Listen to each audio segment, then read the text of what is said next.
Well, hey everybody, we're back on 88.8 Radio. Yes, it's me again. And today we've got a very special guest in the studio today. Jacob, how are you? Hi, good to be here. Well, today I know you've been prepared. I see you dressed up, but we're on the radio, so it doesn't matter. And we're going to be playing the dating game. Ring-a-ding-ding. Thanks, Now, Jacob, how single are you? Deadly. Well, that is terrible. Well, lucky for you, we got two eligible partners on the other side of the radio here. So let's tune in first. We got contestant number 1 and contestant number 2. Can you both hear me? Hello? Yeah, hear you good. Loud and clear. Can I get my headphones up? No. All right. So, Jacob, you're chronically lonely, chronically single. You have to ask them each a question. So, first, pick a contestant, ask them a question that would win your heart. If you could give me some sugar, what kind of pie do you think I'd bake?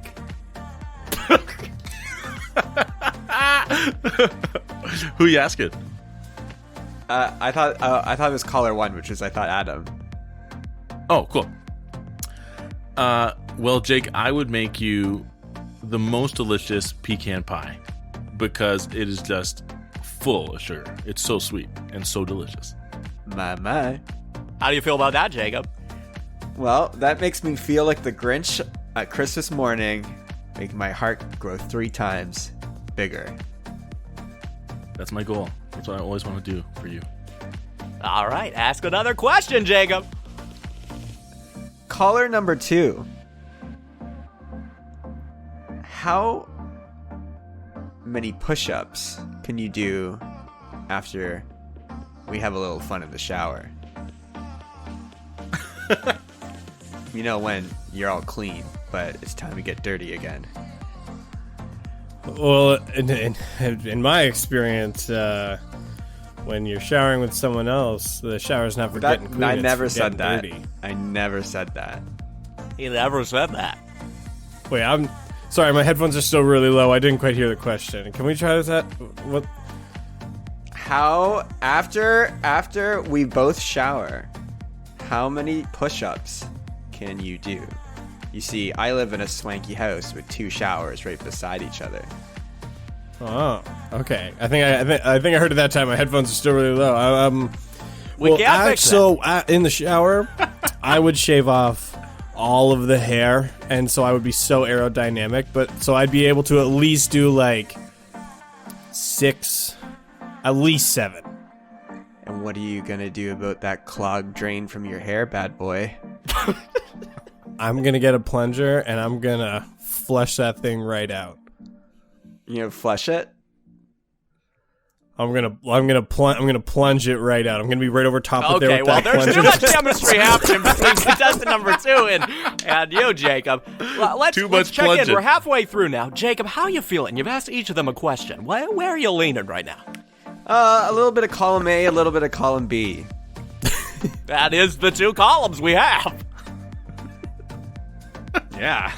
Now, Jacob, this is going to be the last question you get to ask, and you're going to ask them each the same one, giving them each a chance to respond.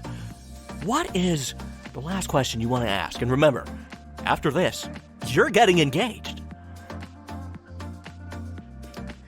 Okay, radio host, I'm feeling confident about this one.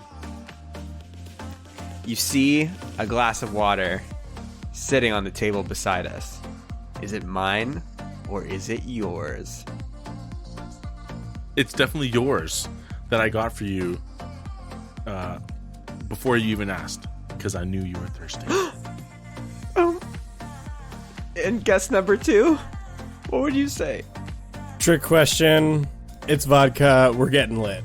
Yay! Sorry, column A, or guess number 1.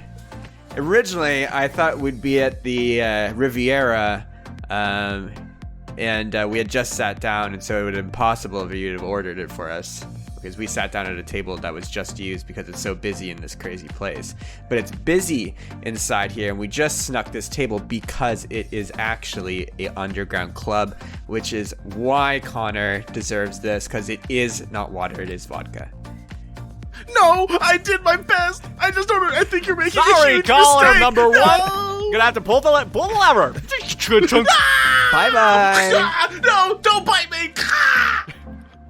Now, with the howling screams of contestant number one in the background, Oh my caller god. number two, you'll have to get on your knee. I can't believe it. I can't believe I won $10,000. This is the best game show ever. No, you won. Let me pull the screen back. Jacob! Oh. Oh, he called into this room when he was behind like a little slim screen. Yeah, we had to keep the mystery. Well, I mean, like, I guess marriage is pretty cool too. It's an investment that pays endless dividends. So do I do the right knee or the left knee? Both knees. Seppuku. Shink. Oh God. Congratulations! Funeral costs, we'll cover them. All right, that has been 88.8 Radio. Jacob, thank you for joining. Tune in next week when we find someone else the love of their life.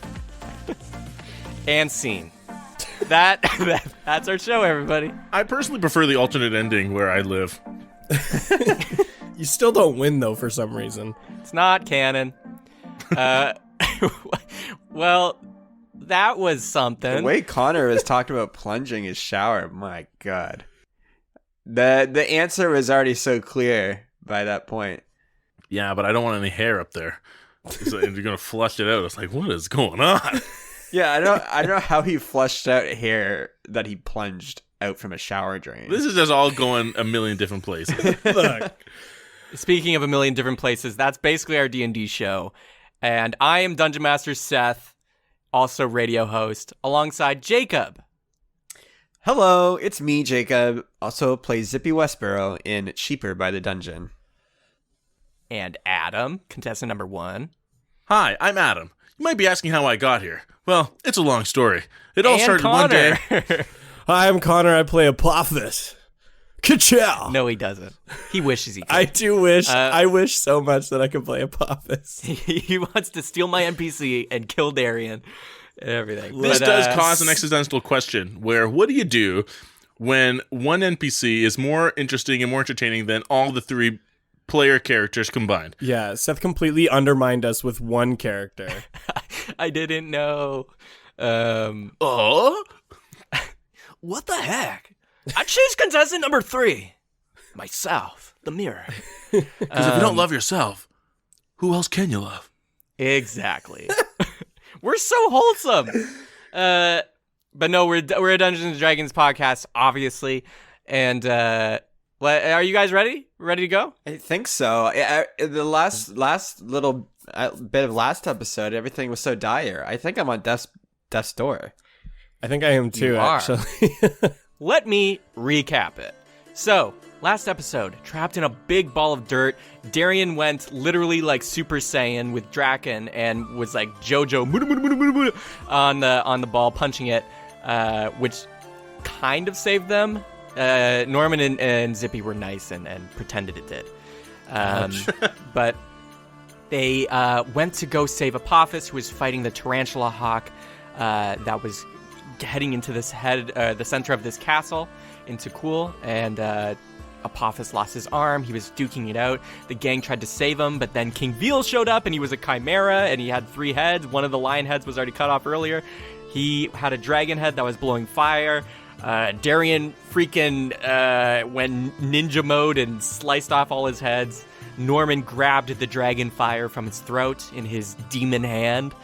And then just when they thought everything was going peachy, the elevator that had a barrier around it started descending with Apophis, the beloved NPC, and this Tarantula Hawk enemy.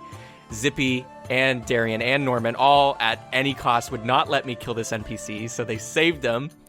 Zippy almost died, and the Tarantula Hawk with the blue flower on their back morphed and became possessed through the blue flower by none other than Lou Blonger. Yes, that's right. The big bad. Immediately, there was a standoff. Lou Blanger was wanting their Grand Treasure Clue. They're not obviously going to give it up, but he tried to kill them all, and he nearly did it. In the whole sequence of events, Zippy went down and got healed back up. It was chaos, but luckily they all escaped. And just as Lou Blanger in their Tarantula Hawk form is about to get them again, these koibras, these koi fish, cobra, giant beasts, slammed down and ate the bug, and were like exploding out of this pit that the elevator was on. The team was running out, but these koibras were like piling over each other, causing so much chaos and damage. Darian fell unconscious for maybe the first time ever, like legitimately. And Zippy went unconscious and was all up to Norman and Apophis, who had one arm and was just screaming dude the whole time. Guys, I'm gassed. He was so gassed. And just as everything was seeming dire, they look out at the city of Takul, and all they could see was the Takul residents taking the blue pills so that they could fight back against these insectoids that were just storming the city. So the blue pills are on both sides, insectoids and the Takul people, and everything was going chaos. They were fighting, but just as all the insects saw the koibras coming out of the castle, they ran away, because koibras eat bugs, and they didn't want that. But just as they were about to get trampled by koibras looking for their next meal, Valentine, deja vu drift into the fray, opened the door, and asked them if they wanted to buy anything, and invited them inside the carriage. So that's where we are now. Norman, you're the only one awake. Zippy and Darian are both on death's door. Darian, I think, already failed once, so he's already failed a death save. I've one success, though. And yeah, but nobody cares about that. And then, and at least I don't. I want you to die. And Apophis He's just is saying there. what we're all thinking. Apophis is there wounded. But Valentine turns to you, Norman, and is just like, man, whoa, pretty loud out there. But it's nice and cozy in here, huh? Oh yeah, like you came like perfectly in the perfect time. I'm so grateful. I mean, how did you know to come save us? This is amazing. By the way, do you have any sweet deals? Oh, I have tons of deals. And I didn't really know. I just... My sense for gold and curses was tingling, and well, it led me to you, as always. I think your friend's decaying. Oh, well, he does do that sometimes. I'm gonna gently shake his shoulder, and I'm gonna... Man, he could die right here. I'm gonna try to... You don't have anything to, like, kind of, like, slow the rate of death, and I'm gonna start doing some medical, processes. Make a medical check. Oh, man, this could be bad. Valentine goes, I might have something in the back. Not a lot of healing stuff here, unfortunately. Just a lot of cool, zany items. We only have 6 seconds, probably a little less now. Oh, okay, well, I'll get moving. Oh, no. And, who's the snake? Ooh, that's Apophis. He's really rad. And by the way, is Zippy conscious, or is he, like, making death saves? Zippy, make a death save. Got a 9. Everyone's dying around me! All right, that's a fail. I rolled a 3 plus 4. Okay. Oh, no. Well, Darian's looking bad. Darian? Hey, Darian. Valentine's like, All right, I'll ask questions later. Let's scramble. Hey, Snake Man, just go start looking for anything, like, generally red and in a bottle. Those are usually worthwhile. and he's like, Dude, my arm. The adrenaline was, like, not there before, but it was, and now my... Oh, it for you, hurts. Apophis, I have a healing potion. Here you go. I'm just kidding. Oh, by the way, you find 4 cupcakes sitting on Darian's chest. Oh, I'm starving. I'm gonna eat one. So how many health points is that? Do I go up? 1d4. Baby. 1 sec while I roll this. 1. Adding that.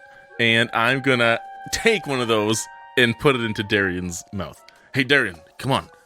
Don't die on me. Come on. DM, is it able to actually help with me being unconscious? you start putting it in his mouth, and you're like making him chomp it, Darian, or Oh, my finger! you're making him chomp it, Norman, and Darian all of a sudden, you cough. Awesome. I got 1 hit point. Okay, now one sec, Darian, and I'm gonna turn and grab the other cupcake, and I'm gonna put it in Zippy's mouth really quick. As you go to put it in Zippy's mouth, we're gonna cut. Oh. To Zippy. Zippy, guess where you are again? The dream plane, as always. Oh, I was gonna say somewhere else. No. Welcome to the deep. Yeah, welcome to the deep. No, you're in the Black Sea with the large luminescent blue tree in the backdrop. You've been here several times before. You can tell that's the dream tree, and you're on the sea, and the waves are, and you're just walking on the water, but you're lying down face first, and you're like, ugh. Yeah, Darian was probably there a second ago, but he's already woken up. But you pick yourself up, and you're staring around, and it all looks just empty. It's just Black Sea. I thought there was like a tree there though. Well, yeah, there's the tree in the distance, the dream So it's tree. not empty. Yeah, DM. But I want you to make a perception check. I need to keep Zippy like filled with espresso. I never want to go back to this place. Once we got Norman out during that one scene, I never want to go back. There's nothing but trouble with this place. Perception, you said? Mm-hmm. That's an 11. 6 plus 5. Okay. You look around, and you don't notice anything yet. And you're just feeling like, well, damn it. I'm here. You can't wake up. You can't do much. But you know, like in the dream space, you can kind of fly. You can kind of do whatever you want. I guess. Sometimes that yeah. seems a bit inconsistent, but... It kind of is. And there's a reason. I'm sure of it. But you're looking around and you're just kicking. But all of a sudden, with your 11, your ears catch it. Ding, ding, ding, ding. It's like the sound of something bouncing. And it sounds oddly familiar to a similar bouncing noise made by that black ball. The black ball from way back. You immediately turn around and you see it's really hard to see, but you can tell the noise is coming from there. It's like coming just in a straight line direction from where you turned around on these waves. There's nothing really spectacular. You're just hearing ding, ding, ding. Do you move closer? No. I want to go towards the tree. That seems a bit more interesting. He can follow if he wants. Or it can follow right. if he wants. You start walking towards the tree. You know Viso was there. You fell out of there. That's where the white space was from before. And you can tell this is kind of the tree that connects everybody's dreams. But you're walking, and all of a sudden, you hear the ding, ding, get distant. And then ding, ding, ding. It starts getting closer, like it's in front of you. Like it's like you're walking, and it's like, oh, it's positioned now in front of you. And make another perception check. 10 plus 5. 15. You notice now, as you're walking to the tree, I think the contrast of colors makes it easier to see. But it's like, you know, when you're driving and the road, the pavement is like emitting heat, and you see like those little heat waves, like it's kind of makes everything a little blurry, a little wavy. You can see there's kind of that effect happening, like that steam effect happening in kind of like a rectangle. And you can almost see the outline. It's still very vague, but there's like a rectangle and it has that heat wave, and then behind it you can kind of see the black bunny like figure that came from the black ball is like hopping just in it. Well, that's weird. But I want to touch the tree. Do you want to go around it? Fine, I'll go up to it. You go up to it, and you can see clearer now. There's the black bunny hopping. They still have no face, and they're just kind of waving, like beckoning you to come closer. They're like, you know, come on, come on. Like closer? I thought it was just 10 feet. Is it? But it's like moving away. You get closer to it, and it's like, you can see it's like, oh, it's kind of like a wavy heat steam door, and they're like just beyond it. It's like 1 feet in front of you, and they're like, come. So to go through the door. Yeah, go through this like wave, this steam wave. Can you describe the steam wave a bit for me? So imagine like, it's like heat and steam, and you're looking through it, and it's like when you look at a mirage in the desert, and you're seeing like a little oasis, and it's got like the waves, and it's all heat. It's like, it's not super noticeable, but it kind of distorts your vision. But you can notice this is only happening in this kind of like rectangle, and as you get closer, you can kind of tell it's like, oh, this is only in this like kind of rectangular cube space. Like and when you it, jump through a painting in Mario 64, and it gets whoa whoa Yes. whoa whoa whoa whoa. Yeah, it goes all whoop, whoop, whoop, whoop, whoop. Yeah, just like that. I mean, yeah, but how? When's this last time I'll get to touch the tree? It like connects other people's dreams. That could be useful. Yeah, it could be. But I can feel my castmates' eyes on me right now.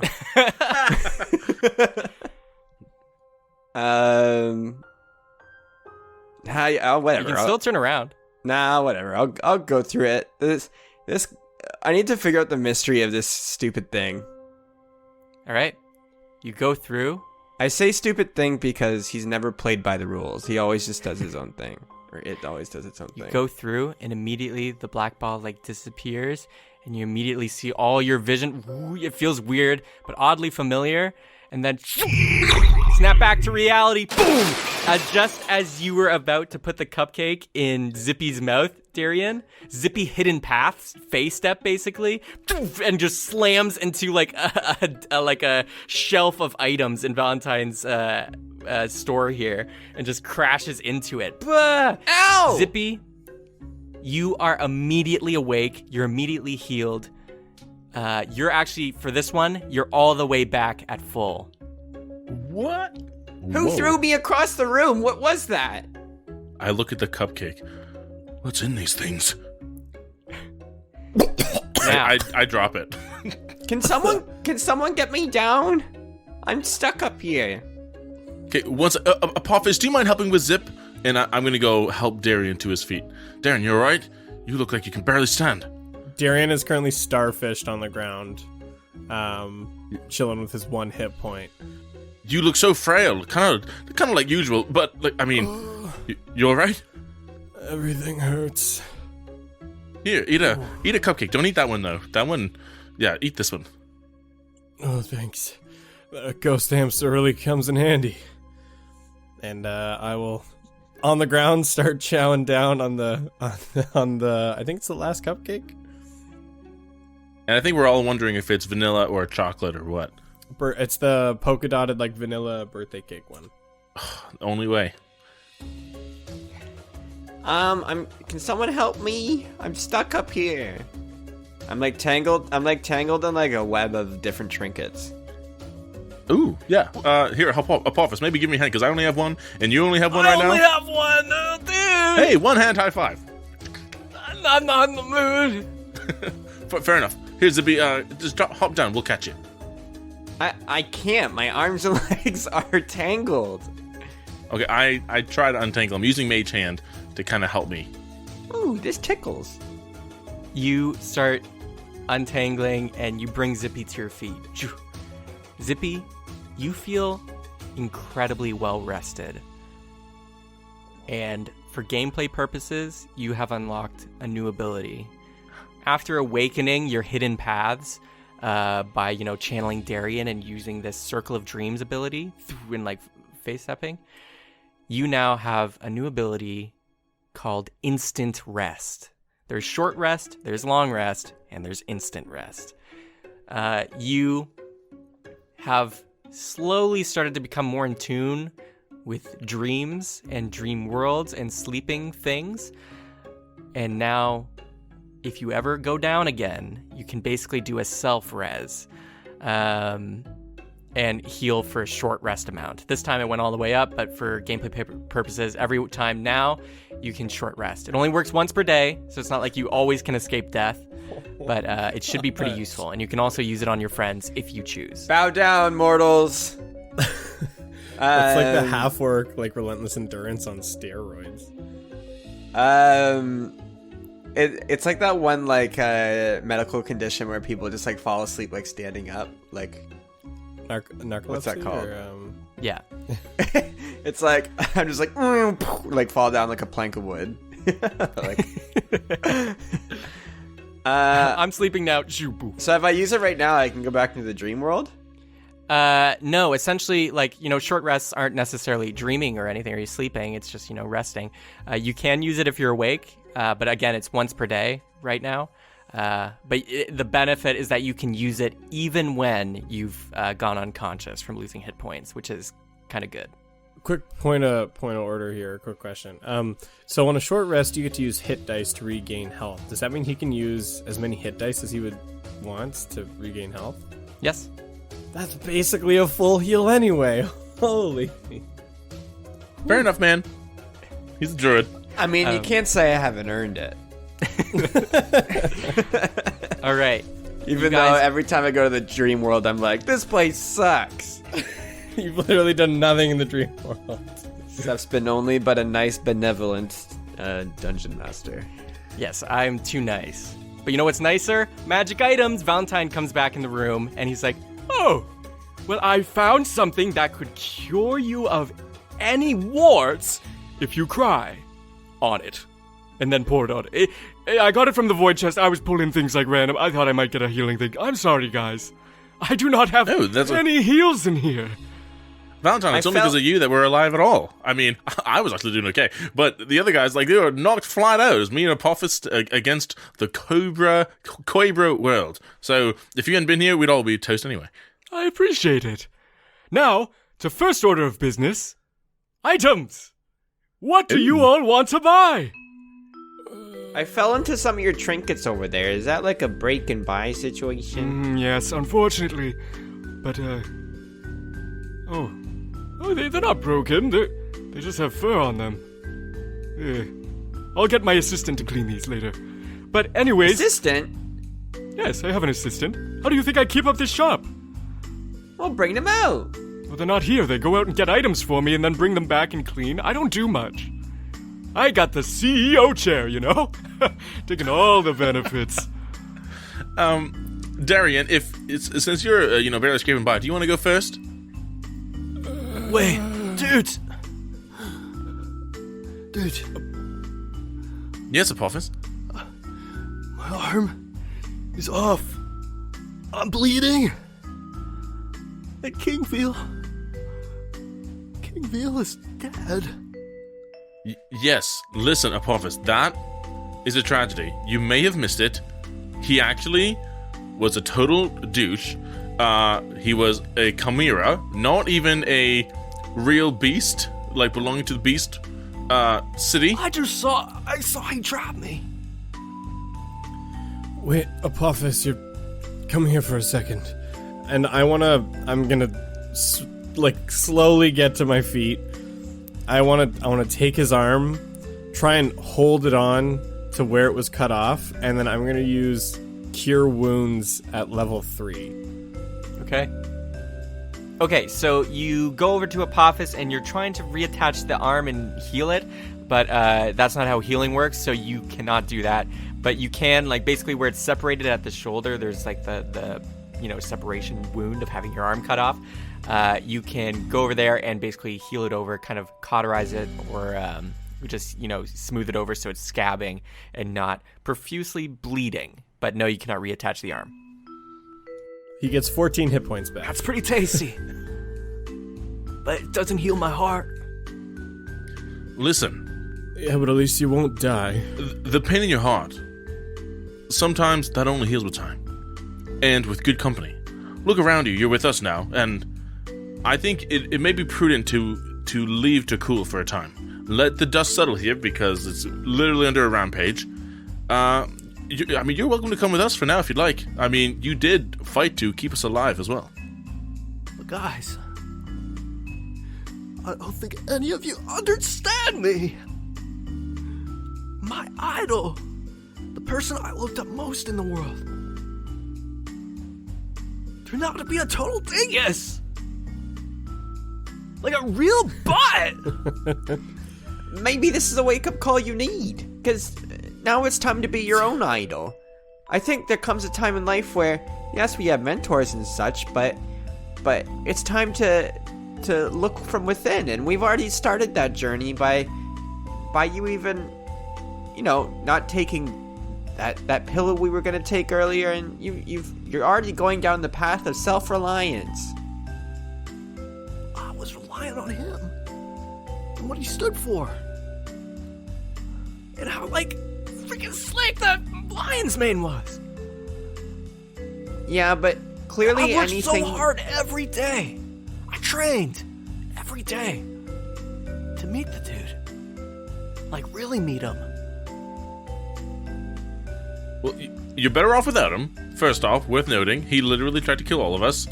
Two, I actually remember a past time I was in this very shop. There is something here that can give you hair just as awesome as his. In fact, it can even make the hair sentient. It can wield. Hold on. Can I just say something real quick? Look, Apophis, I'm not gonna say I know exactly how you feel, because I don't think anybody can ever know exactly how someone feels. And while King Veal may have actually been an asshole, you still looked up to him. So you know what? Take your time to mourn it, because whether or not he deserved it, you looked up to him, and that's hard. So take the time you need to heal, because the wound is still the same. Just fucking sucks, dude. It does. It really does. It's Don't really hard don't look at me! having a hero. Stop talking! Stop! You're I'm sorry. bringing I'm things sorry. out of me! Stop! Yeah, it's Okay, stop! pretty tough. Stop! Okay, I'm done. Alright. Bros! And then I heal myself. Listen. Listen, I'm gonna take a cool 10. Reevaluate my brain stuff. And you guys, you do whatever here. And as thanks for saving me, and also, you are the champions of the Gnola tournament. Fairs and squares. So, you deserve a little financial compensation. 7K gold each. Whoa. Ka-chang. Could you- Now, I'm gonna go. Right, some dongs. I'm gonna go. Slam. And Say it. freaking bro out right now. And I'll see you later. And he grabs the Oh, that's- magic carpet that, has been carrying him and was underneath him the whole time. And he grabs it and he kind of drapes it over his head like, a hoodie. And he kind of ties it around his chin and he kind of slithers over into a corner of the store. Make sure you bring that back. Anyways, you guys have 7K to spend on top of whatever else you had. So what would you like to buy? Okay, yeah, Connor, do you want to go first? So for listeners, they had a heads up because obviously we ended in Valentine's shop, so I gave them access to the list beforehand, so we wouldn't be, spending so much time discussing items and all these things. So we're just gonna go ahead. They've already seen them, but we're gonna just kind of steamroll through what they have chosen to buy. But let's start with Connor. Okay, so with Darian falling a little more into a frontline role than I think Rangers do normally, I got 3 items I'm purchasing because I actually had like 3K gold saved from the last time we came. I never ended up spending it. So I picked up the Gnola mail, which is a set of armor. So it's a set of mail armor made from linked vines infused with the blessing of Gnola. While attuned and wearing this armor, the player may take on the spirit of an animal in the heat of combat. and I can take the spirit of the fury of the lion, guile of the serpent, will of the turtle, and mind of the owl. Each has their own kind of like bonuses and perks to them, which we can go into when I actually get a chance to use those abilities. But just really cool set of armor for Darian. Gets a nice little upgrade there. I'm also picking up the Helm of Comprehending Languages. Just a cool little armor piece there. And now I can understand my pet. And then the last thing I picked up was the Stone of Good Luck, or Luck Stone as other people call it. So while I have this polished agate on my person, I gain a +1 bonus to ability checks and saving throws. So that's just a flat +1 to everything. And I will gladly take that. As we go further into the campaign, it gets ridiculous. Awesome. Okay. I will also mention Seth gave me the stat blocks for that katana that was used. So Darian now has the spectral katana that comes along with its own perks and abilities that we can kind of go into as well as it comes up in the show. Awesome. So that's Darian's. What about you, Normandy? Okay, I'm gonna get the Ring of the Grammarian. I should mention before you describe it, yes, I did blatantly steal this from the Adventure Zone, so go ahead. Credit to them. Thank you guys for a great idea. Ring of the Grammarian can change one letter in a spell's name to alter it in the spell's effects, as long as it, according to the DM's discretion. I'm going to get the Cloak of Billowing, which is definitely the coolest thing in the whole game, which is 200 gold, and let me just find the definition for it here. It basically is just a cloak that is perpetually billowing to make me look freaking awesome. Yeah, it does nothing besides look cool and like furl in the wind automatically. That's amazing. Norman would get that. Mind Mugger Mitts gives advantage on sleight of hand checks when attuned. Can also do the move Memory Lapse. Bonus action, when you touch a target, they must make... I'm assuming you can choose to do this. Mm-hmm. When you touch a target, they must make a wisdom save of 10 plus half of your level, or else they forget everything from the last 30 seconds. We already did some memory stuff into cool, so that could come in handy. Very nice. That's not everything. Oh, I'm going to get the Rod of Absorption. While holding this rod, you can use a reaction to absorb a spell that is targeting only you. As long as it's not an area of effect spell, the absorb spell effect is cancelled, and the spell's energy, not the spell itself, is stored in the rod. And there's more to it, but we can read that later. And then I'm going to do DM the Void Chest twice when appropriate. Okay.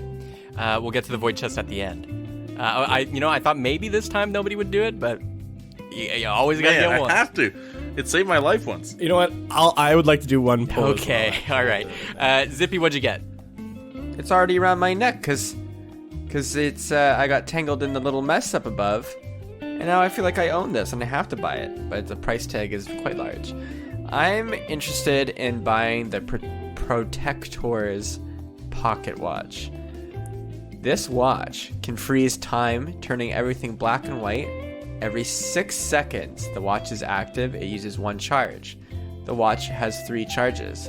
To recharge, you must bring it back to the Bramble Patch. No, I'm just kidding. That's not what To recharge, you must bring it to the Grey Cherry in the Feywild to recharge it. So, it should be easy enough to get to, but we want to have a stop time. After last episode, I think it would be quite beneficial to have a thing where we can all stop time for a bit there. It seems like the ultimate pass without a trace too. You can just go hide under a box or something all of a sudden. This item scares me. I don't know why I put it in, but now I regret it. And we're gonna see how the guys break the game with it. It's gonna be fun. It costs 10,000, but my friends, Connor and Adam, are gonna give me a couple change. Yeah, they pooled their money. You bastards. Okay, so next up, you all head to the Void Chest. Zippy, you're not doing a pull, right? No, I sworn off to stuff. Okay. It's like crack. All right, you all walk up. Norman, you're first, and Valentine goes, Well, yes, here we are again at the old wishing well. Let's see what pennies you throw in and what you pull out. All right, reach in. And Norman, you reach in, and zoop, something latches onto your hand inside the void chest.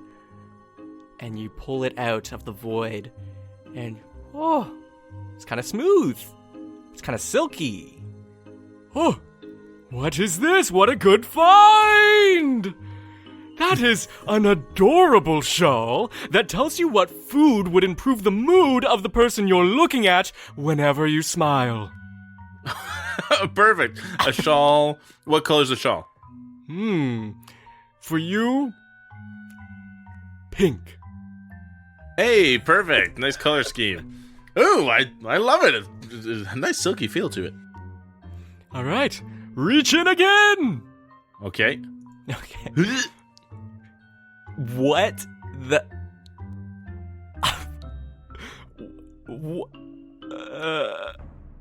What? We finally get a good broken item. This one's weird. All right. Now, what is that? Is that an animal? And you pull it out, and it's like a plush dog. And he's like, Wow. a little stuffy. Why, that is a cushion dachshund that plays a song by the renowned Ironcore Bard Collective Miasma band whenever you feel bad about something. And wow. How thematic. Like the dog barks it, or the dog pulls an instrument out of its butt and starts. dog opens its mouth and starts, singing the song. But it's like a little stuffed animal dog from the renowned Ironcore Bard Collective Miasma band. Sounds like Adam has a song he has to write now. Yeah. For the Now, show. Norman, I don't do this often, but I like that one. I will buy it off you if you so choose. For how much, Valentine? I'm glad we're bartering. 15 gold for that there Ooh. dachshund. You know what? I'm gonna have to think on it. Maybe next time I see you, I'll trade. Okay, 20. I would have to have at least enough to go back into the void chest again. 150. No, wait. It sounds to me like Seth's like disregarding a certain detail or something on this, and he's worried about us using it in the campaign. It sounds like he hasn't given us all the information on this thing. 300. Do you hear him? Yeah. Okay, read the description again. Norman, look at me. You don't want He's this. leaving something out. You don't want this. It's a cushion dachshund that plays a song by the renowned Ironcore Bard Collective Miasma band whenever you feel bad about something. And you never feel bad about anything. I feel bad all the time internally. 500. What the heck? What am I missing on this? Nothing. You're not missing anything. There's probably something in the description where it's like, don't tell the players, but this will like secretly kill you. No. It's 750. You know what, Valentine? Despite all of my... Think of all the void chest pulls you could get with better items with 750. Do you know what? I'm gonna keep it. 1,000 final offer. 1,000 gold. Hold on, let me Hold look. on, Seth, can we do some kind of like history check or No, something no, on you the can't. Iron Core? No. This is a DM Yeah, notes what's- thing. What's with the Iron Core? I don't know. I wouldn't even have never heard of them. They're probably super lame. Probably washed up. There's something up with that song, Oh. guys. Yeah, insight. Can I? You know what? I'm gonna keep it. I'm sorry, Valentine. Wait, but hold up. It came out of my chest, therefore, I think it's Valentine, legally thank you for your business. mostly Thank you for your mine. business. I haven't even given you a receipt, so you haven't really paid. Valentine, Normandy. thank you for your business. Thank you for your business. Shoot. I'm gonna be keeping the dog. Fine. Now, what am I missing about this? That's 1,000 gold I just missed out on. But, All right, thank you. but, Promise me this, Norman. Okay. If you die, you will give that dash unto me in your will. I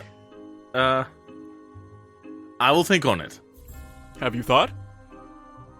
I will think on it over the course of my next episode, because my mind's all combobulated Okay, right fine, now. I see. I buttered it up too much. Damn it. Salesman 101. All right, Darian, come over.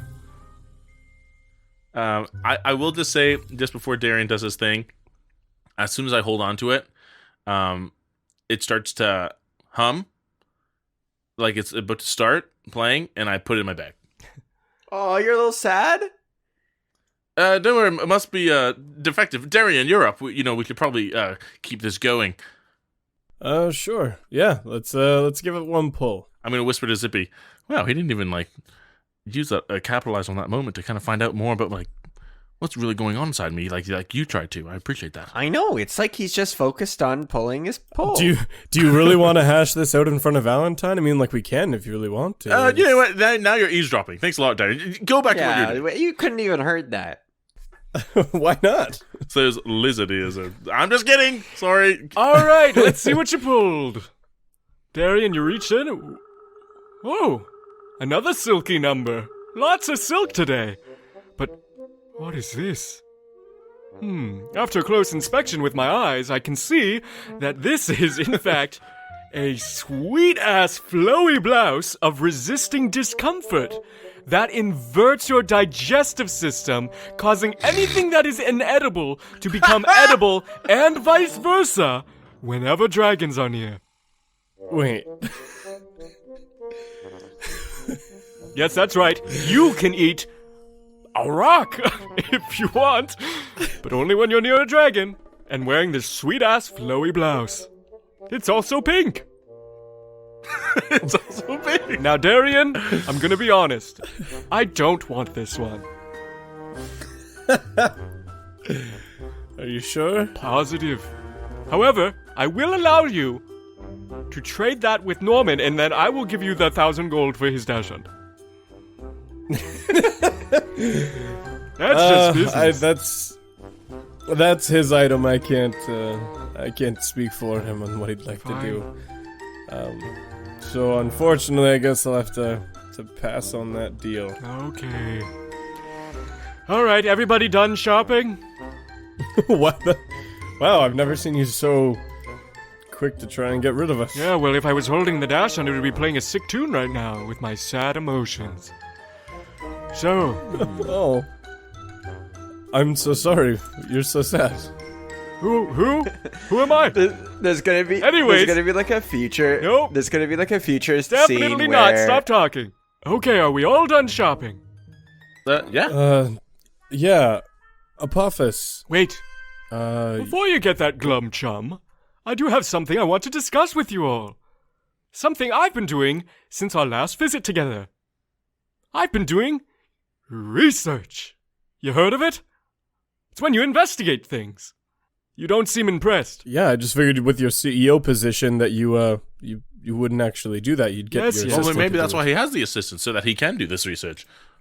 Ah, I admire your prospects and your endeavors. regardless, I have found some stuff out about your little leg there, Darian. I was so confused last time when you brought a curse into my store that I didn't know of. I mean, I know about curses. It's my name. It's my thing. So, would you like to hear what I found? I mean, yes. If you found some kind of method to get it off, then absolutely. Awesome. I prepared this for this very moment. I'm so excited. And he hits a button, and behind him comes a white screen. Ka-chunk! And a little stone descends from the ceiling, and you see it, like a light starts shining through it, and it's like a PowerPoint presentation. And he's like, "All right, Blue Flowers 101. All right, here. You can just sit on the floor. I don't have chairs. Okay. So, blue flowers. What are they? Where do they come from? How are they even working? All that will be answered by the end of this presentation. Click. By Valentine. Click. Okay. So, this is what's up. You done got pseudo-tethered. Kind of like a tether to a god, you know? That's kind of how these blue flowers work. They have magical properties that essentially work the same as how a god tethers to a human. Isn't that interesting? I mean, yes. Okay, click. actually. Fine, we'll move on. Okay, next part. Little cooler. So that's how they work. With that, you can do a lot of cool things. Mostly tethered stuff, like control and all this. And it's mostly one-sided, though, because if whoever has the flower gives it to another person, you know, it gets tethered and, you know, like how gods can take over some people, essentially the same can happen. Real spooky. But why are there no blue flowers on regular tethers? Huh? Okay, no questions. All right. Okay, I mean- click. Essentially, it's because it's not the same. What? That was probably pretty obvious. However, it comes from a similar source. Now you see, our planes in this world work kind of differently. Here's a cool slide with an infographic that no one can see because it's a podcast. Click. Okay, so normally planes in D&D worlds are spread out like a circle, you know? It's like you think that we're here, the prime plane, and the Feywild's just next to us, right? Horizontally. However, everyone's wrong on that. It's kind of stupid. Who believes this? It's fake news. Now, this is how it works. Click. It's like a pancake stack. Yes, the planes are arranged in pancake formation. Now you see here, prime plane in the middle. Above that, Pancakes. Feywild. And you get that, and it goes on and on and on until like the heaven realm. That's where the gods live, right at the top. And down here at the bottom, the deep. Yep, that makes a lot of sense if you think about it. So, That's deep. Is that Shadowfell just right below the prime plane? hi, an astute student I see. Yes, obviously. Okay, now, this is why I bring this up, and this is where it gets cool. This is where the curse originates from, where your blue flower comes from. It's from the gods dividing. You've heard of that, gods divide, yada yada yada. That's why we have so many mucking about. But how do they divide? They don't just split, it's not that easy. It's kind of like the gods are in the surface. They're on dry land, breathing regular air stuff. All the planes below it are kind of underwater. You know, shallow water down. And we're here kind of just at a regular level. And then the further you go, you know, the deep is actually pretty deep in the water. It's kind of like an ocean. So, unfortunately, they can't divide up there. It's kind of a wiggly-wobbly astroplaney. So they need... Almost like the air is too thin. Yes. So they need to somewhat hibernate and dive under the sea. Now, you normally never see a god in these planes for good reason. Because they can't survive in these planes. They can only survive in that top plane. That's something new. But they made these planes. The first two did, Domi and Nobis. And they made them. Probably scuba diving or something. Cool stuff, though. Anyways, regular gods can't breathe down here. At least they can't anymore because they've divided too goddamn much. The crazy bastards. So, they go under the sea. They hold their breath. And they start cocooning into a little egg. And then in that egg, eventually, crack like a baby bird, two gods or more split out from that division. Now that egg, that shell, is still floating around in space, or the plains, or under the sea, wherever it is, and on the surface.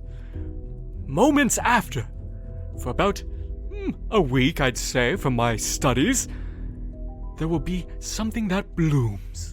It's like the residual essence from the immense magical power from a division. And on the surface of that egg is where blue flowers grow, aplenty. It's like a beautiful field. Now, most of the time, those blue flowers just go and die and whittle. But you have somehow got one on your leg. Someone's harvested them. That makes sense. But still, they usually die rather quickly. But when you have a blue flower inside you, it's kind of like a little greenhouse, a little incubator. It stays longer. It won't die anymore. And then can be spread, like spores. That's how it spreads, from person to person. They can't survive on their own. Now, here's a crazier thing. When you have these blue flowers growing on it. It's essentially the same as the heart energy from a god. That's why I said it's like a tether, because it basically is. Gods have, you could envision, giant blue flowers in their chest. Not actually, probably. Actually, maybe. But that's where the tether juice comes from, and that's what's on the flowers, and that's what's on the surface of the egg. Following? I'm sorry, that was a really bulky slide with a lot of text I just read. Click. Okay. Next. Hold on, I'm still making notes. Can you go back? No, you can re-listen to this later. Now, how to remove it? You're probably wondering. You get how it's connected, you get where it comes from, you get why it exists, and it's harvested and spreading and yada yada. But how do you get rid of it? No takers. Oh, you're actually posing the question. Kill the gods that came from the division? No. I mean, maybe, but that's ridiculous. No. Well, there seems to be some kind of way with that star metal that Darian has on his leg. Bingo, bingo! Yes, star metal. Where does that come from? Ooh. The divine realm. It falls through cracks in the sky. And those cracks in the star metal comes down. People have found it. It's pretty rare. That's why you're pretty cool for having one, Darian, on your leg and your finger. Star metal from the above planes, from the surface, so to speak, kills things down here. Wait a minute, it's toxic to everyone? Then why is Darian still healthy? Because it's been refined. Normal, unrefined star metal is kind of dangerous. But he has like a low dosage. So am I like slowly being poisoned then? Listen, mercury poisoning, that was a fad. and people didn't notice that for a while either. But you'll be fine. Just don't expect to have at least the normal Eladrin lifespan. Okay. Even if you lose 20%, you still got like 600 years. That's not bad. Yeah, that's pretty That's good. pretty good. That's pretty good, Darian. Yeah, if I survive that long. Now, here's my last slide. Click. It's a picture of me. And it says thanks for listening. Anyways, that's the bulk of my research. I hope you enjoyed it. Did you like that? Yes, but hold on, sorry. So you can use star metal to destroy these flowers, but how is it not? How is the one on my leg still here? Like it looks like the ring on my leg just contained it. Yes, well, it is a low dosage, as I said. It can't kill it. So we need unrefined star metal. Yes, unrefined star metal would, if you stabbed your leg on the flower with unrefined star metal, yes, that would remove it. And poison and potentially kill me by the sounds of it. Just listen. Everybody likes their legs, but you don't need two all the time. Yeah, look at me, Darian. I'm getting by pretty all right with one hand. Actually, it is a bit of a drag. I can't lie to you on that one. Wait, so if Connor stabs a thing, the star metal poisons him? Likely. With like the traditional like D&D poison mechanic? A little more serious than that, but it's curable. As I said, it's not. You just don't expect to have the normal Eladrin lifespan, but you'll be fine. So hold on. What do you mean by it can be cured? Like, are you talking about like a greater restoration, a minor restoration? What are we looking at here? More like, vapor rub, things to ease the decay of your body. Wait. So if I do stab my leg to stop this flower, I'm just going to slowly lose my leg. Well, your leg isn't... Yes. I would venture to say that we don't know enough about star metal to make these assumptions. Like, no, I there know might enough. Be someone It would kill you, but slowly. But it would be fine if you, say, stabbed it in and then chopped your leg off. Simple surgery. I'd be glad to do it. I'm offering. For the small price of one Dachshund. I have seen people regrow limbs before in the Feywild with some of the more powerful casters. Is that what you're saying the solution is? I have like a mechanical arm in here and stuff. Like, yeah, there's ways. A mechanical arm as a leg. Man, I need an arm. Dang it. Anyways, any questions? Too many. Well, I have two. And one, we're dealing with someone who not only has found a way to harvest these flowers and mass produce them, but he's also found a way to change their shapes. That they're in a capsule, like a little pill that it's a bullet shaped thing that goes up people's noses, and then they adopt a flower. Are you talking about something like that back there? And you all turn, and Apophis is there holding the blue bullet pill that he's had before. And he looks like he's contemplating using it. Oh, Apophis? Apophis, Don't eat that. We Don't eat said that. we It's wouldn't Slowly do that. going towards his nose. What are you going to do? Mage hand. I'm gonna use Mage hand. I tackle him. Okay. And I use Mage hand. Both roll just both roll to like a strength for you, Zippy, and just wisdom for you, Norm. Okay. 13 minus 1. 10 plus 2, 12. Could I do something both as well? 12. And Darren, what do you want to do? I'm gonna pull out the wand of webs and cast the web spell on him Okay. to try and like stick him down like Spider-Man style. You cast, I'll roll. Okay. So, Zippy, you go to tackle, but he's built like a brick house. He's Apophis, and you don't budge him. You go to Mage Hand, and he kind of notices. He's like, what? And he pulls it away, and your Mage Hand misses. And then the webs, and he gets webbed to the wall with his hands and chest like up at the side. And he's like, I'm not crying. I can't wipe it away. No, these are sweat. So much sweat. I wasn't doing anything. I'm gonna go up and take the pill from his hand.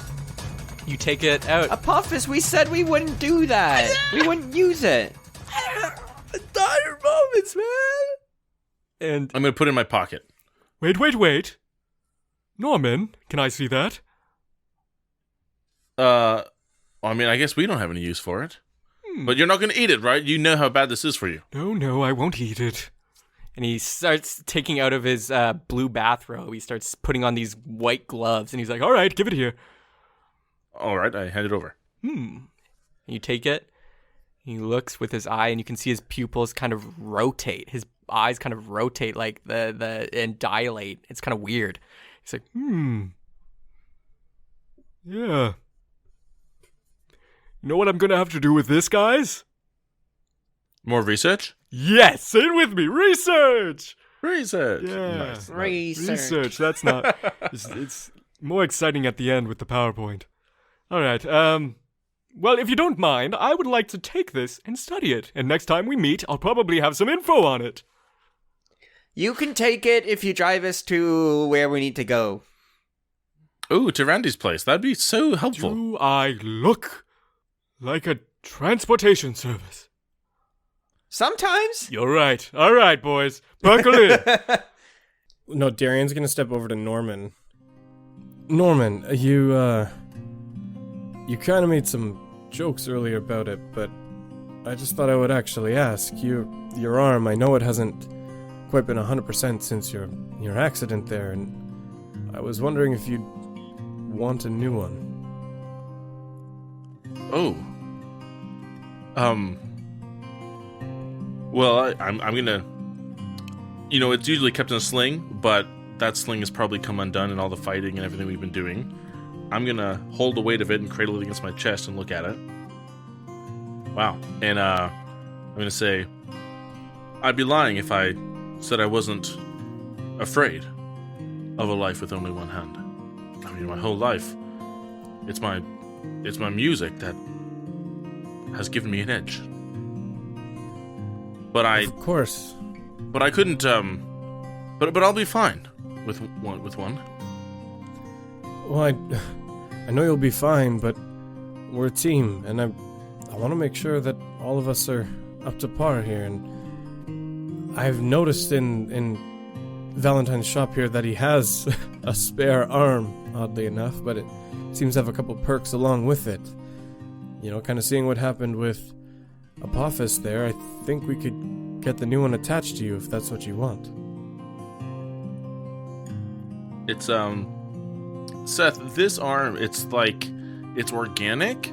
Is it robotic? What is it? it's mechanical. It's similar to Mechanos stuff, but more steampunky, less, sleek. But it is mechanical and alchemical. So it's like alchemy and mechanics kind of infused together. So not pure mechanics like a Mechanos arm would be. It's called Alfonso's arm. It's it's not going to be quite the same as your original, but could be helpful. I mean, if you want, we can wait to to see if there are other magical methods of restoring it. I just wanted to let you know you have options. Do you know what? Maybe it's about time I do something for me. I would love to have that on. The only thing is I'm kind of strapped for cash, Darian. No, that's that's quite all right. Valentine, Yes? I bought this stone from you for about 3,000 gold. No, Darian. I'm just gonna return it and take that 500 back and take this Alfonso's arm here. But Darian, doesn't that stone give you like immense luck in everything you do? Well, it definitely helps out with some abilities, but I would much rather have the whole team ready to go. And I've learned a lot that I think our real best method for survival and to make it through all this is for all of us to be working together and to be ready. And so I'd rather spend the money on you. I can't do it all myself. Man. DM, would you let me roll a dice for this? Roll, roll, roll. Okay.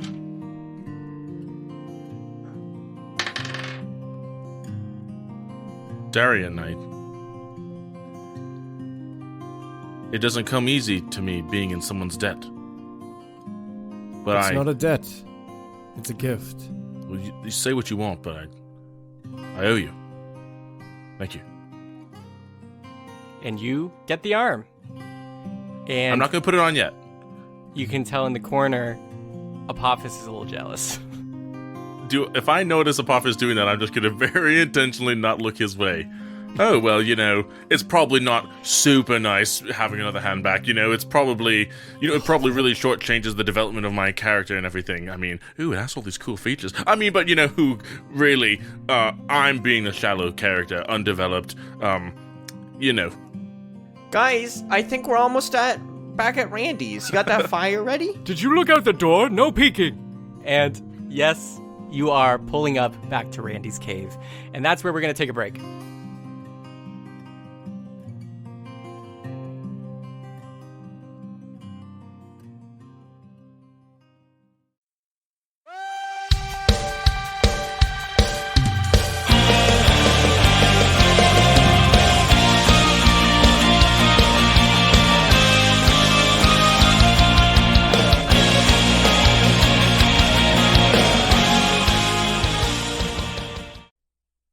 Welcome to the show, the mid-roll show with Jacob.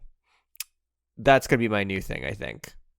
So long as Seth lets me keep doing these mid-rolls. Thank you, Seth, for the opportunities. I won't let you down, or the team, or anyone. I hope. Anyways, this is Jacob here, just to say, hey, how are you? How is everyone doing in 2021? I'm doing pretty swell myself, editing this episode, and just here to talk to you guys about, well, let's see what's on my list. We're here to kind of shout out our communities here. Look, if you're listening to our episodes, we're so happy you're listening. But we also want to be able to talk to you guys in person, and it's very easy for us to do that with you. We have our Discord, which we've mentioned before, a $2 option on our Patreon to get access to our Discord, where we all have tons of cheapskates in there right now. We're very active on that community, but you can also join us on our r/cheaper by the dungeon Reddit threads as well on our subreddits. We want to try to be more active on those subreddits in the sense of promoting them. We have weekly bi-weekly show discussions on there, where you guys can talk to us. The whole cast is often on there, and you can ask us questions or even just say how much you liked the episode, or how much you didn't like the episode, or you wish this character talked more, or whatever you want. We're always open to fan feedback as well.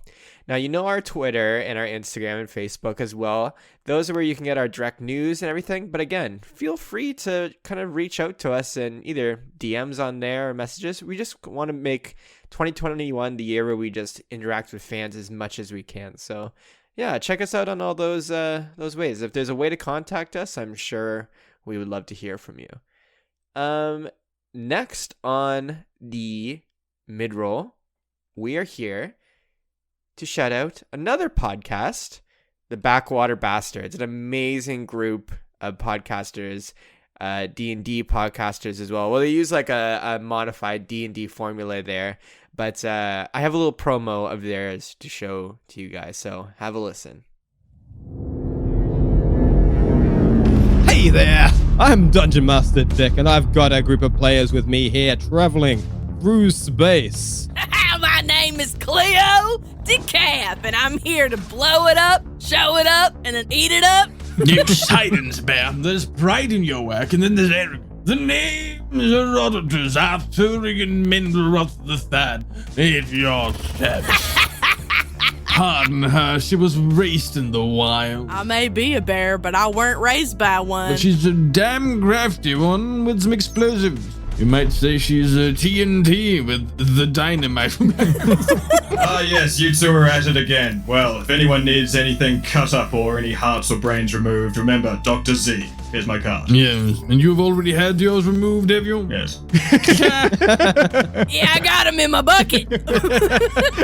So if you want to listen to a motley crew, an ornery old military man, a floating jellyfish in a robotic suit, and a tall, explosive-wielding bear, then come listen to us, the Backwater Bastards, anywhere where you find good podcasts. From planet to parallax. And on Spotify.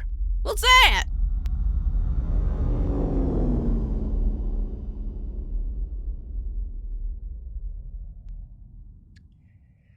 And that was the Backwater Bastards. Amazing group, guys. Check them out. We worked with them on a bowling stream about a month and a bit ago for a charity stream as well. And it was an epic battle between us and them in bowling. And we couldn't be bigger fans of them. They're just a great bunch of people over there.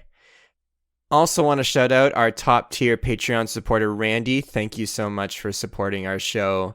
Through all this time, all these episodes, it couldn't mean any more to us because, well, you already know. But I think that's the end of the mid-roll for you guys. Check us out on all the things I listed before. Check out Backwater Bastards and check out the next half of this Cheaper by the Dungeon episode. Thanks.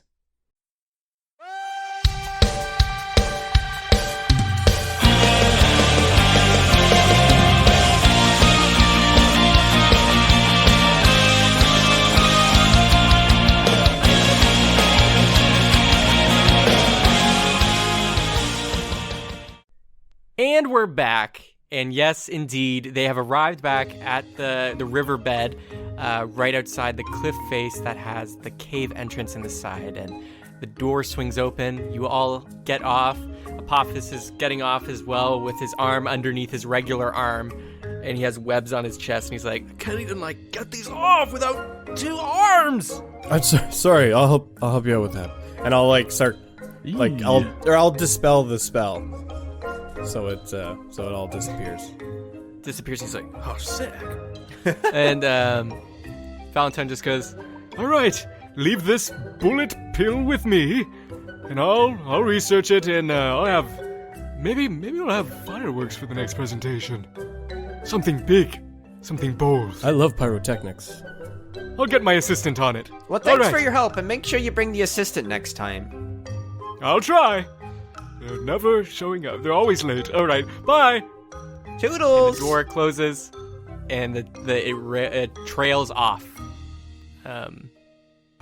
And there you go. You're in front of Randy's cave. The Battle of the Bards resumes. Let's go in, guys. All right. Dudes, where even are we?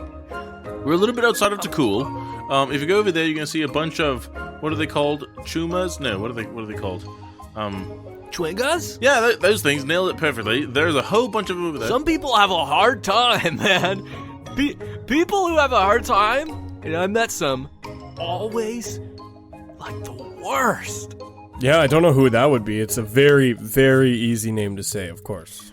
Apophis, have you ever been out this far from the main city to Cool?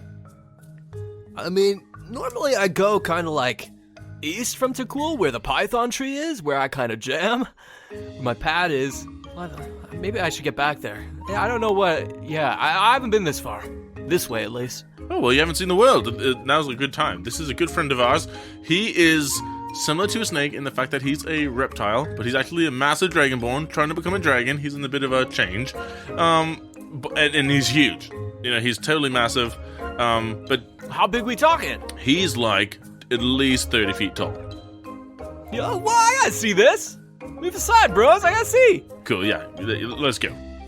Who has the flame? I need a Because that's pick-me-up gonna be after. something we're gonna need to bring. Oh, I got it right here in my hand.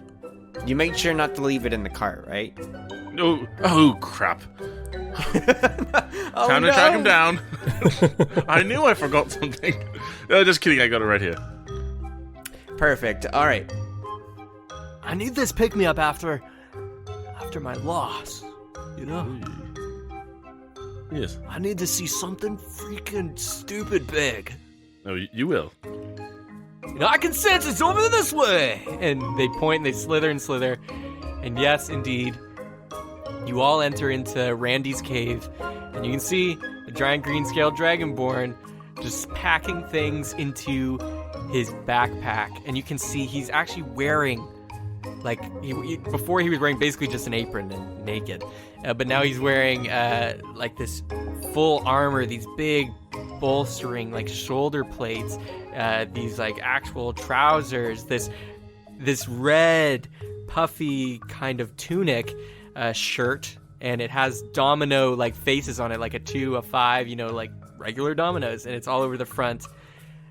And he turns around and he's like, Oh, thank goodness you came back. Whoa. You were gone for... actually, you were pretty quick. I still get worried, though. How'd it go? Show him, Norman. Okay, first off, I'm gonna get the bad news out of the way. The boat you gave us, non-existent anymore. We totally forgot it up there. Oh. But, ka-chow! And I'm gonna open my hand as I point it, and I'm gonna shoot the flame, not like to attack him, but like to light up his face. It illuminates the cave, fire exploding from your hand, and you just see his eyes go wide and his jaw drops. He's like, You did it. My fire. You did it. I knew I could count on you. and he reaches down and scoops all of you up, and Apophis is like, Yo, I don't know you! And he scoops you all up. And he's like, oh yeah! And he's like swinging around, and the fire's still billowing into the ceiling from your hand, Norman. And he just has you in his hand. He's just like, Yeah, you did it. Oh, I can be a dragon again. Oh, I can feel my fire. Oh, thank you, boys. We told you we were good, didn't we? No more shame. No more nothing. We are so good, Zippy. We are better than good. We are dragons. Whoa. And he puts you down on the table, and he's like, oh, here. And you close your fist, Norman, to contain it. And you see Randy just turns around and is like, I don't like showing people this, but... And you see he puts his fingers into his mouth, and you hear a click. He pulls out this white tooth, and he is putting it down on the table. And he just says, Now, this tooth is what will contain this fire. It's made of white steel from the Tatara Forge, but it's made by a descendant of Sven himself. It is A grade. It's how I keep my flame. I'll just need you flip open that little latch, shove it in, and then leave it be. Okay, yeah. I give one last look at Darian and Zippy, just to kind of make sure, like, hey, we're doing this. I mean, we've come this far. Darian gives an affirming nod. Yeah, I'll chill with it. Okay, cool. So I'm gonna go up to the tooth, and with my one hand, because I haven't put on the Alfonso's arm yet, I'm gonna try to like pry it open with my finger while still holding onto the stone. But every time I lift a finger, like some flame shoots out. Oh, crap! I eventually get it open.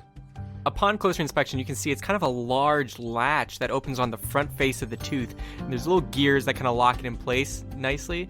You swing it open, and it just seems empty and hollow, filled with white steel. And you toss the flame in, and it's like starting to billow. Like once you let go, it's gonna billow with flames. And you close it shut.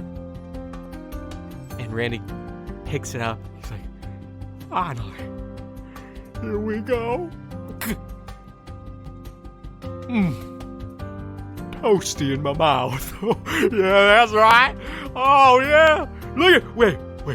We gotta test it out. Wait, look. Don't shoot it this way. Look at this.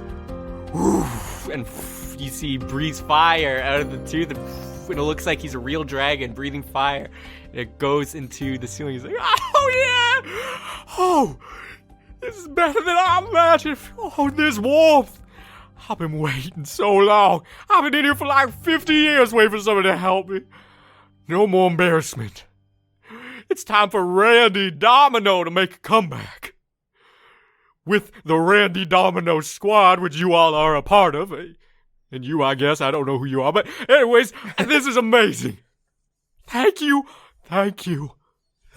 boys. We kind of already have some branding existing. We kind of go by this whole like teammate thing.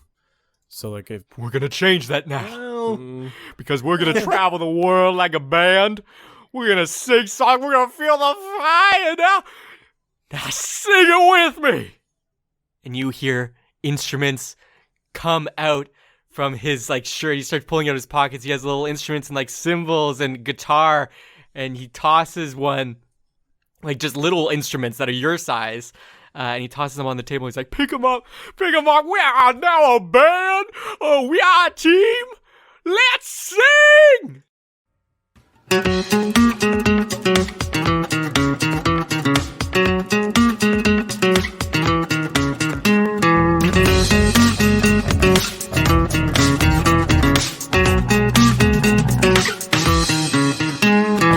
If you told me yesterday a dragon's flame could be kept in a box, I'd say there's no way.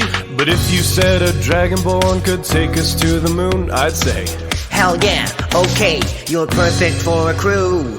In a city called the Cool, it's where King Phil was such a fool. He had my fire locked away, but you got it back today. We pushed so far inside the ring, went toe to toe against the king, found the power, fought the flower, then we gotta sing. This time everyone will be looking my way. My day in the sun will never end. I've just begun making my name, a name that's known by everyone. Whoa. I've got the fire, let's go. I've got the fire, oh no. I've got the pride of a lion and the fire to show. I've got the fire, let's go. I've got the fire, oh no. I've got the pride of a lion and the fire to show. So who'd have thought that baby beef was really a chimera with an extra coat and dragon head? You don't want that thing near you. Had to save a friend from death. We almost died ourselves. We got the flame deep, yeah we did. So let's go to the moon. This time everyone will be looking my way. My day in the sun will never end.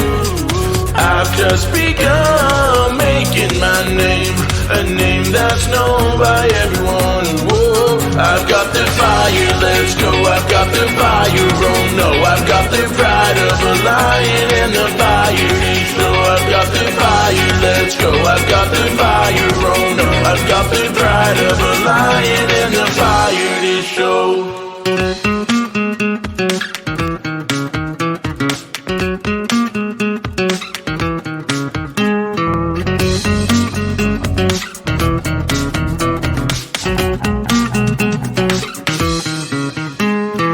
I would have given up everything to feel the fire be burning within. within. The flame that I lost, kept in a box. Now we got that flame. Everyone said that it couldn't be done. They thought we lost, but we showed up and won. It wasn't easy, gotta believe me. Now we got that flame. It's time to make everyone look my way. My day in the sun is here again. Now everyone will remember my name. Randy Domino the Dragon. I've got the fire, let's go. I've got the fire, oh no. I've got the heart of a dragon and the fire to show. I've got the fire, let's go. I've got the fire, oh no. I've got the heart of a dragon and the fire to show. I've got the fire, let's go. I've got the fire, oh no. I've got the heart of a dragon and the fire to show. I've got the fire, let's go. I've got the fire, oh no. I've got the heart of a dragon and the fire to show, baby.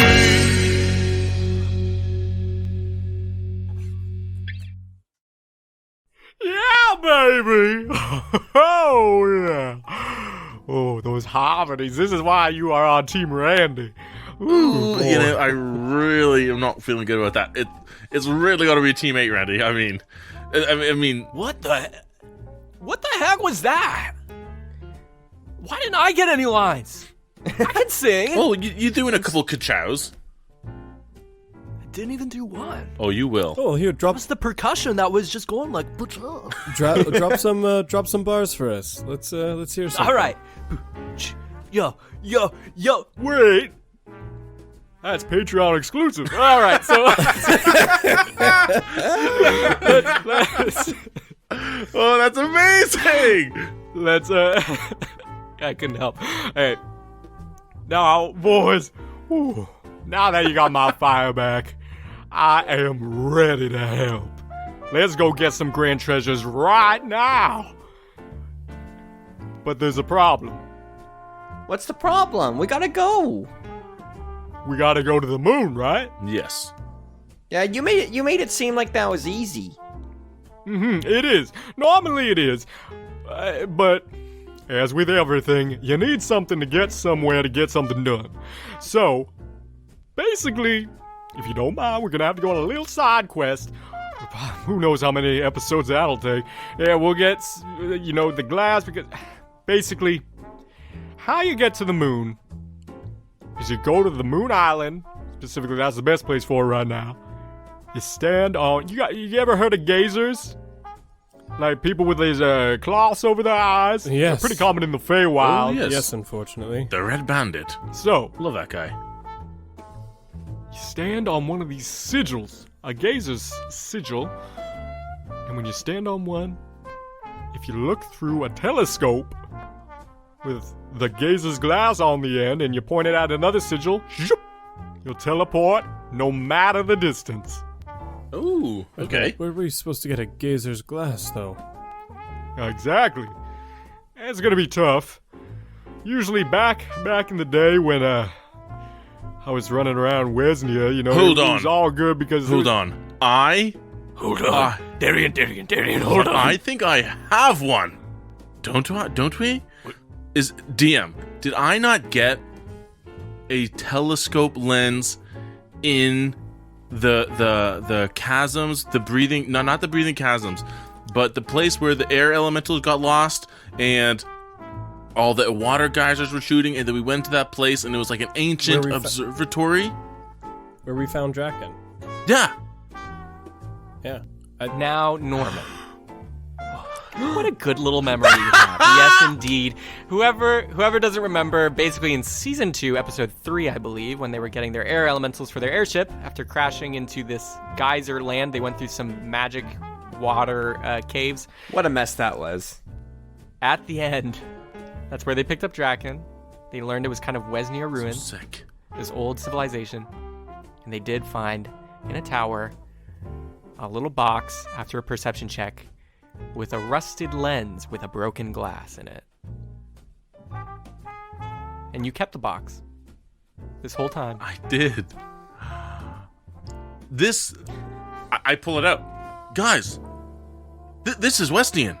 Do you remember, Darian, when you said that you saw Wesnia in the past, and you saw a telescope, and then we found this box when we were hunting down those air elementals, and it's broken, but maybe we can fix it somehow. Look, this might be what they're talking about. An old telescope lens that, I mean, it might be a Geza's lens. I don't know. I think it might be onto something. If my memory serves, it was an observatory of some kind, if I remember the flashbacks. Actually, wait a minute. Draken, get up here. No. Kid, if this guy's from Wesnia times, or if he was even around when Wesnia was around, don't say my name. My name's Darren now. Darren. What? Who are you talking to? So we have I don't see no Darren. A friend of ours is we met along on our journeys. He's been cursed to be stuck in the form of a fish. It's kind of been put on the back burner. We'll figure it out at some point. But he's. Let me see. I want to see a talking fish. He's a bit of a historian. Hey. Oh, there he is. Hey, little guy.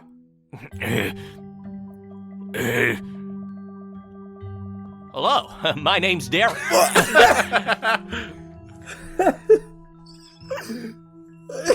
Yeah, I'm a talking fish. Kind of crazy. Crazy. Hey, that's not how he normally talks. Darian, what did you feed him? Yeah. Yes, he's always Zippy. He's always talked like this. It's just fine. Oh, he's always sounded like he's part Zippy, villain or something. He's always talked like this. I have had a bit of a cough for the first, how long have we been together? I've had a cough that whole time, and I just cleared up right now. Also, wasn't his name Drac No, something? not that. Definitely not My that. name is Darren, That doesn't sound and very... I'm here to... That doesn't sound very original, because his name's Darian. Yeah, he was a good friend of mine, but it's been cursed. He's a historian, knows a lot, but, Normandy, am I going crazy? Normandy, what's going on? Darian looks Zippy dead in the eyes. Like, fully, like, Dude, dead. good luck. No, gives him good a luck, full, Connor. He's never gonna go for it. Gives him a full death glare. I smile and wave back at him. That's how he normally looks at me. That's probably true. And just looks at him and goes, Zippy, his name is Darren. We've been a little mixed up over the past little while. Okay? Okay, I mean, as long as it's different from the other guy. He was way meaner. Yeah, for sure. Definitely. 100%. And he smelled. He smelled so bad. It's like who cleaned his bowl anyways, or bag, or whatever it was. Look, it was me. I'm not very good at it. I'm still learning. I'm very sorry about that, Darren. Look, could you just lend us a little bit of your history knowledge of Wesnia from your times in the libraries and in your study? Oh, you know about Wesnia, little fish? That's impressive, because nobody knows about it. I mean, I was around during those times, but by the time I went we found the first grand treasure, we were in that box for so long that when we came out, Wesnia was not even on the map. It's crazy. Well, yeah, I did know a little bit, I guess. I don't want to brag, but yes, that box does seem to be Wesnian, but I don't know too much about Gazer's glass or whatever the hell you're talking about. Wesnia was a place, and I'm sure for some unforeseen reasons it's not one anymore. Who knows why? Not a Darren thing. Okay, well, in your studies, you wouldn't happen to know a method of potentially fixing this glass, would you? Like, could we just use a simple mending cantrip on it? Let's see how rusted it is. You open it up, and it seems like it's just cracked. It's not, like, completely shattered and everything. And Darren Draken goes and says, well, I think, mending could do something, but usually when you're working with magical properties, if you want to keep it pure, if you want to keep it solid, you just do good old-fashioned, like, heat and glass blowing. Oh, well, I mean... You guys still do that? We can produce fire. I mean, we got a dragon right here who I mean, can you control it? Just temper it enough, a small stream of heat, just to re-melt the glass with itself? Kind of like a butane torch. No one knows what that You is. think you don't think a dragon, can control my fire? Well, check this out. And he's like, it's like a little Zippo lighter out of his lips, like the tiniest. Now that's flame. control. Wow, I gotta say, well done, Randy. Very nice. I'm gonna put my hand over it. Ooh. Like as he laughs, like, Ooh, look, if you put your hand really fast through it, it doesn't even hurt. That might just be me, though. Anyways, I'm sure it'll fix if you do that. Anyways, I'm getting so tired. I can't talk another moment. So, anyways, good night. Oh, yep. Thanks, Darren. and Bye. they float belly up like they're pretending to be dead. And I quickly put his jar bowl away. What the hell was that, Darren? It's not. We can talk about it later. It's fine. Well, why don't we get to fixing this glass? Right. That's next steps. Next steps. Right. The flame doesn't really seem to bother me too much. I'll hold it over. Some spit shine should be fine. Yeah, I hold it over the flame, try to melt the glass, I guess, to kind of reconnect the cracks. Okay, you're holding it there. It's kind of melting together. Zippy, how are you gonna help? I said I was gonna spit on it. Okay, you're rubbing, you're cleaning the top. Apophis slides over to you, Darren, and is like, Guess that makes us the cheerleaders. You know what? Sometimes it's nice to be the cheerleader for a little bit. I've had quite a day. Yeah. I don't know what the chance should be. I mean, they're blowing fire. They're getting the job done. Do you think maybe... Like that they're doing a very good blowjob. So, let's go, dude. Ready? 3, 2, 1. Blow job. Blow job. Blow job. Blow job. Blow job. Yes! Spit on it! Blow job! And you gotta rub it too. You gotta rub it at the same time. Polish it. Polish it good. Aren't you and I rubbing it, Adam? Well, I'm just mostly holding it, keeping it in one place, because otherwise it would just go all over the place. When we're treating it this rough. they're heating the bottom with the Zippo lighter lips. You're rubbing the top. You're keeping it steady with your demon hands so you're not getting burnt, Adam. You're all doing, and I want you all to roll a sleight of hand because it's very sleighty and you're using your hands. That's the only way to get this blowjob done. I have advantage on sleight of hands now because of the Mugs mitts. Sick. Yeah, there you go. Shouldn't I be able to make like a charisma check to try and encourage him?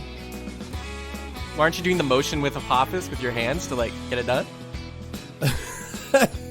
I mean, I guess we're just cheering him on. I want that on a t-shirt. Actually, I changed my mind. Yeah. All our merch just says blowjob. Good job. You can do like performance or persuasion. But give me the total of all your rolls. 16 plus 4. Nice. With advantage, 14 plus 7, 21 for sleight of hand. 18 plus 1 performance for a 19 total. Apparently my blowjob cheer is very encouraging. The teamwork between the five of you is insane. You fix this up pretty much brand new. The glass is okay. The lens rim is still like rusty, but the glass is, repaired. We'll need to give it a rim job next. Oh, God.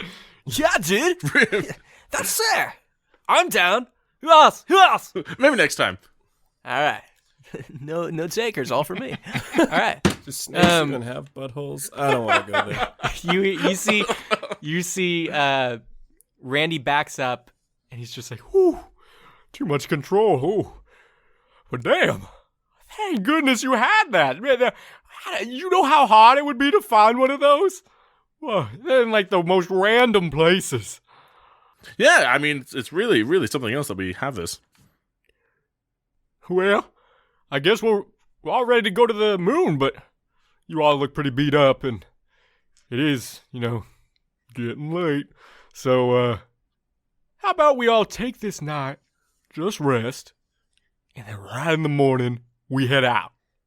Sound good? I have the perfect idea. Oh? we all need some camaraderie together. I have this new thing I've been working on. It's called the Hero's Feast. Basically, what I can do is I can bring forth a great feast, including magnificent food and drink. The feast takes 1 hour to consume and disappears at the end of the time, and the beneficial effects don't set in until the hour is over. Up to 12 creatures can partake. Basically what it does is it cures everyone of all diseases and poisons. And then they become immune to poison and being frightened. And everyone gets wisdom advantage on all wisdom saving throws. And everyone's hit points increase by 2d10. Oh, that's not permanent, right? This all lasts for 24 hours. So it's a feast for everyone. I can magically create food. I think I don't know. I've been talking to Norman a bit about the best things to put on a feast and stuff, and he came up with some good ideas. That's why you were asking me. Oh, what a coy! You really surprised me. Look at this spread. You got some tomato soup there. You got a bowl of just like boiled tomatoes over there for some reason. But man, you got some bugbear over there for Darian. A little bit raw. Man, this is amazing. Yeah, well, I mean, we've all known each other for a bit, except you guys over there. What, me? Me? But, I mean, I think I know what snake people like, and Randy, that there's a giant apple over there. Not my first choice, but I'll take it. I mean, how often do you get giant food, Randy? Let's be real. I'm sorry. Oh, you can hear it in Jake's voice. An apple. Like what? I was like, I all my improv goes alphabetically, so the first thing I could think of was apple. Enjoy, everyone. This is on me because this is a level 6 spell. Whoa! And a great feast begins. You're all eating and slamming down stuff. You see there's like some walnuts on the table, and Apophis is just putting them in like the nook of his elbow and just cracking them. Oh, God. And unfortunately, you can't do that with both arms at the same time, which is still sad because he only has one arm. But you're all enjoying each other's company, eating and rejuvenating and healing up. And everything's working well. And you all start feeling sleepy, and you're all like, all right, time to call it a day. Can I talk to Apophis quick?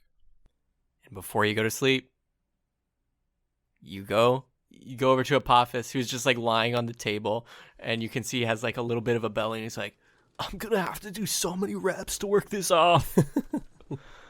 But it's so worth it. It definitely was. I'm feeling quite stuffed myself. Apophis, I just wanted to speak to you privately for a moment. He turns over, like, you're standing up, I imagine, and he just turns over, and he puts, like, his arm, like, balancing his head, and he's, like, lying sideways. He's like, yo, what's up? So, look, we saw your abilities back in the Coliseum, and I know Norman's already extended a bit of a hand, but I think we can find a way to, help get that arm fixed. I know Zippy's pretty powerful, and he might not be able to right now, but I'm sure he could, sometime find a way to help get that arm fixed for you. But I mean, look, I think we would really benefit having you come with us, I'm going to say this, to the moon, and coming along with us on this journey. And I just wanted to see if you wanted to tag along, at least for a little while. Listen, Soups appreciate being recognized.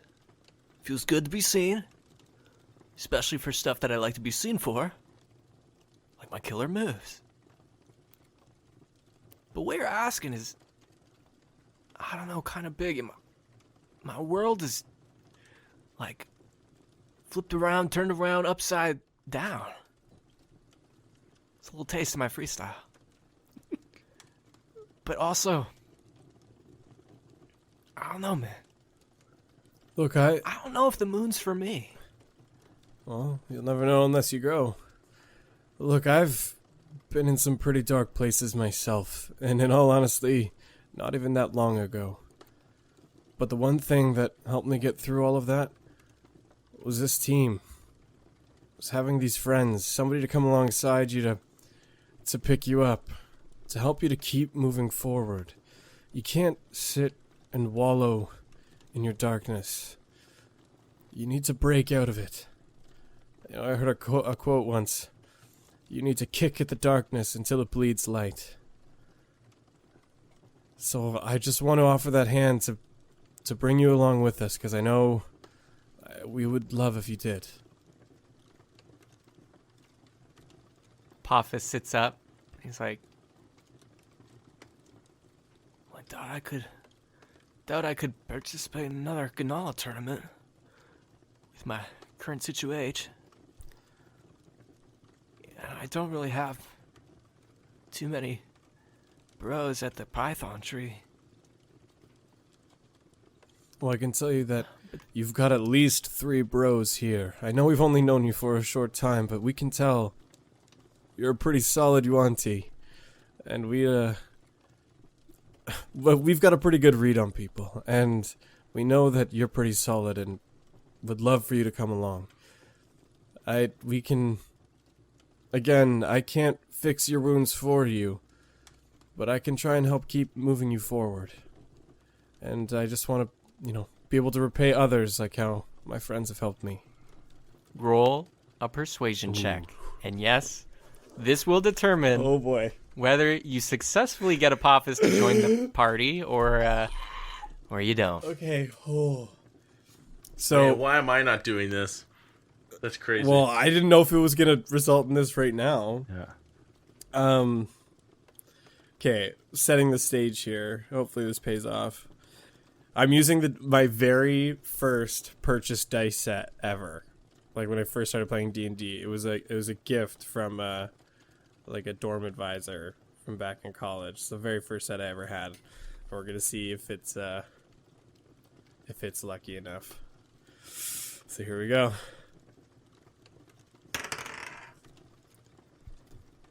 It's I do not have a great persuasion, but it was a decent roll.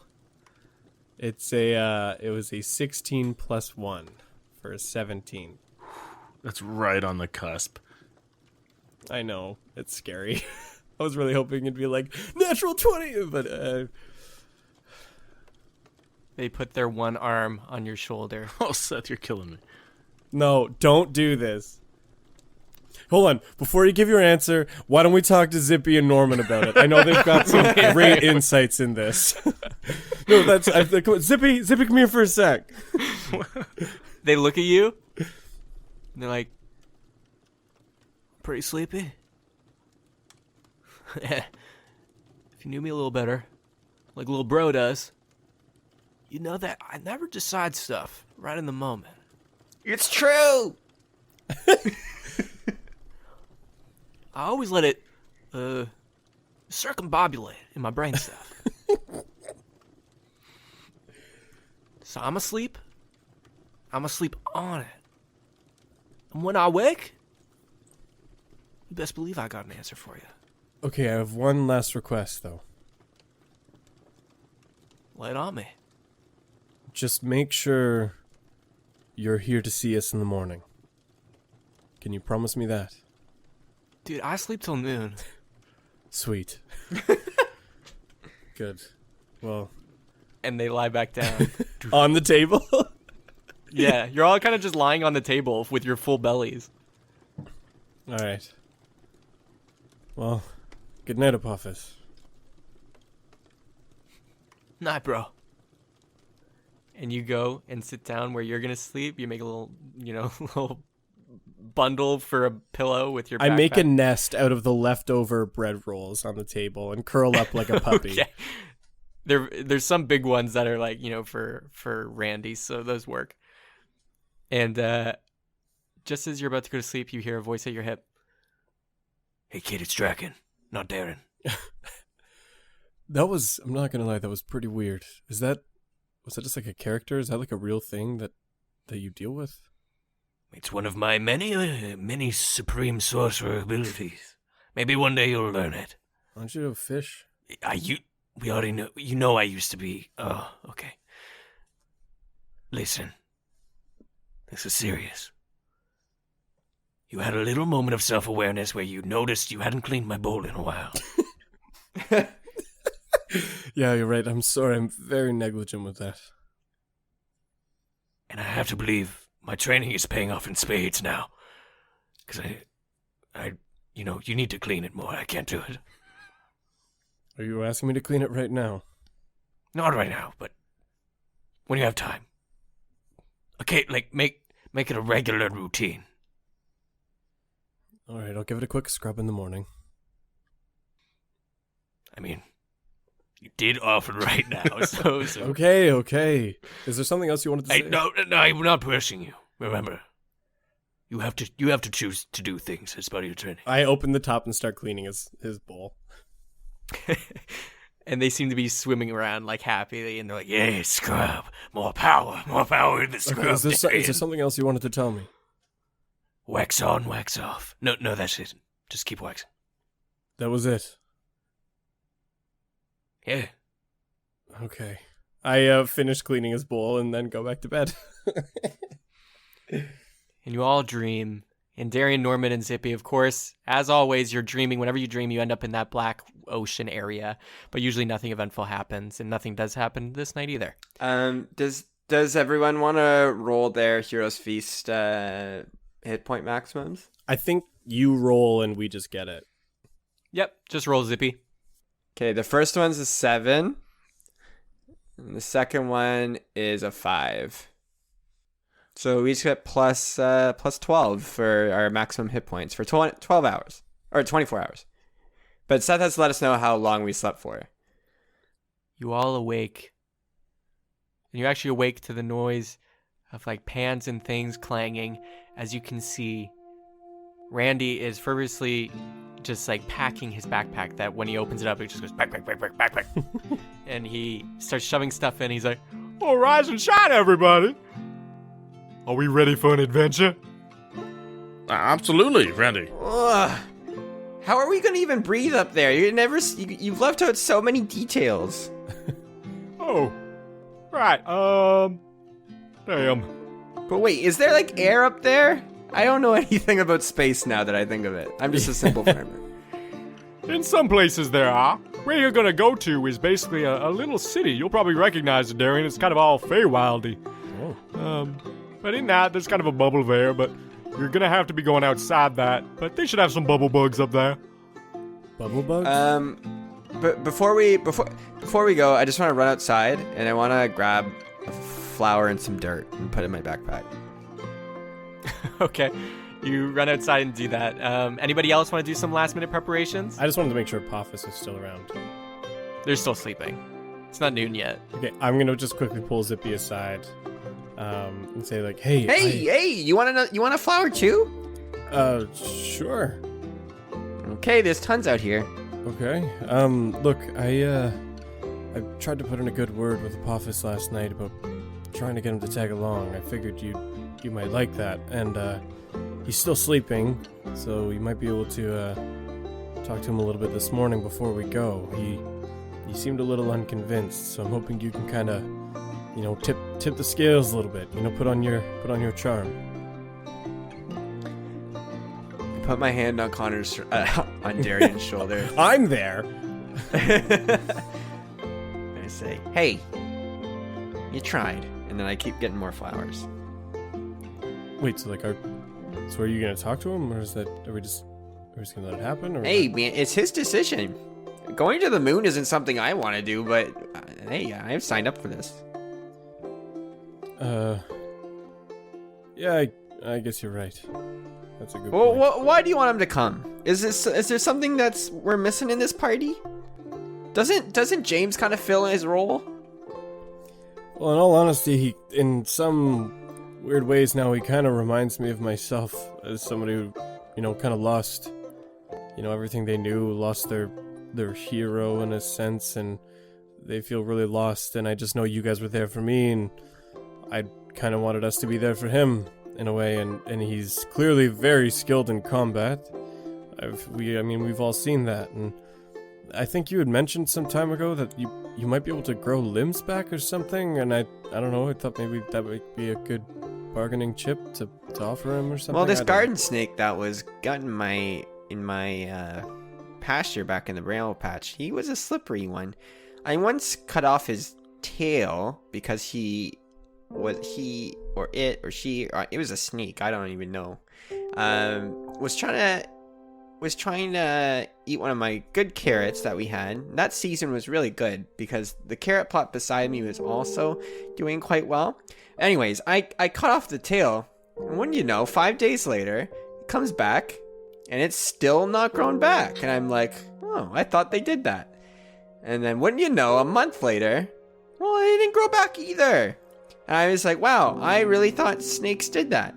And so after the carrot season ended, and the plot was all done, I thought, oh, you know what? You can stay.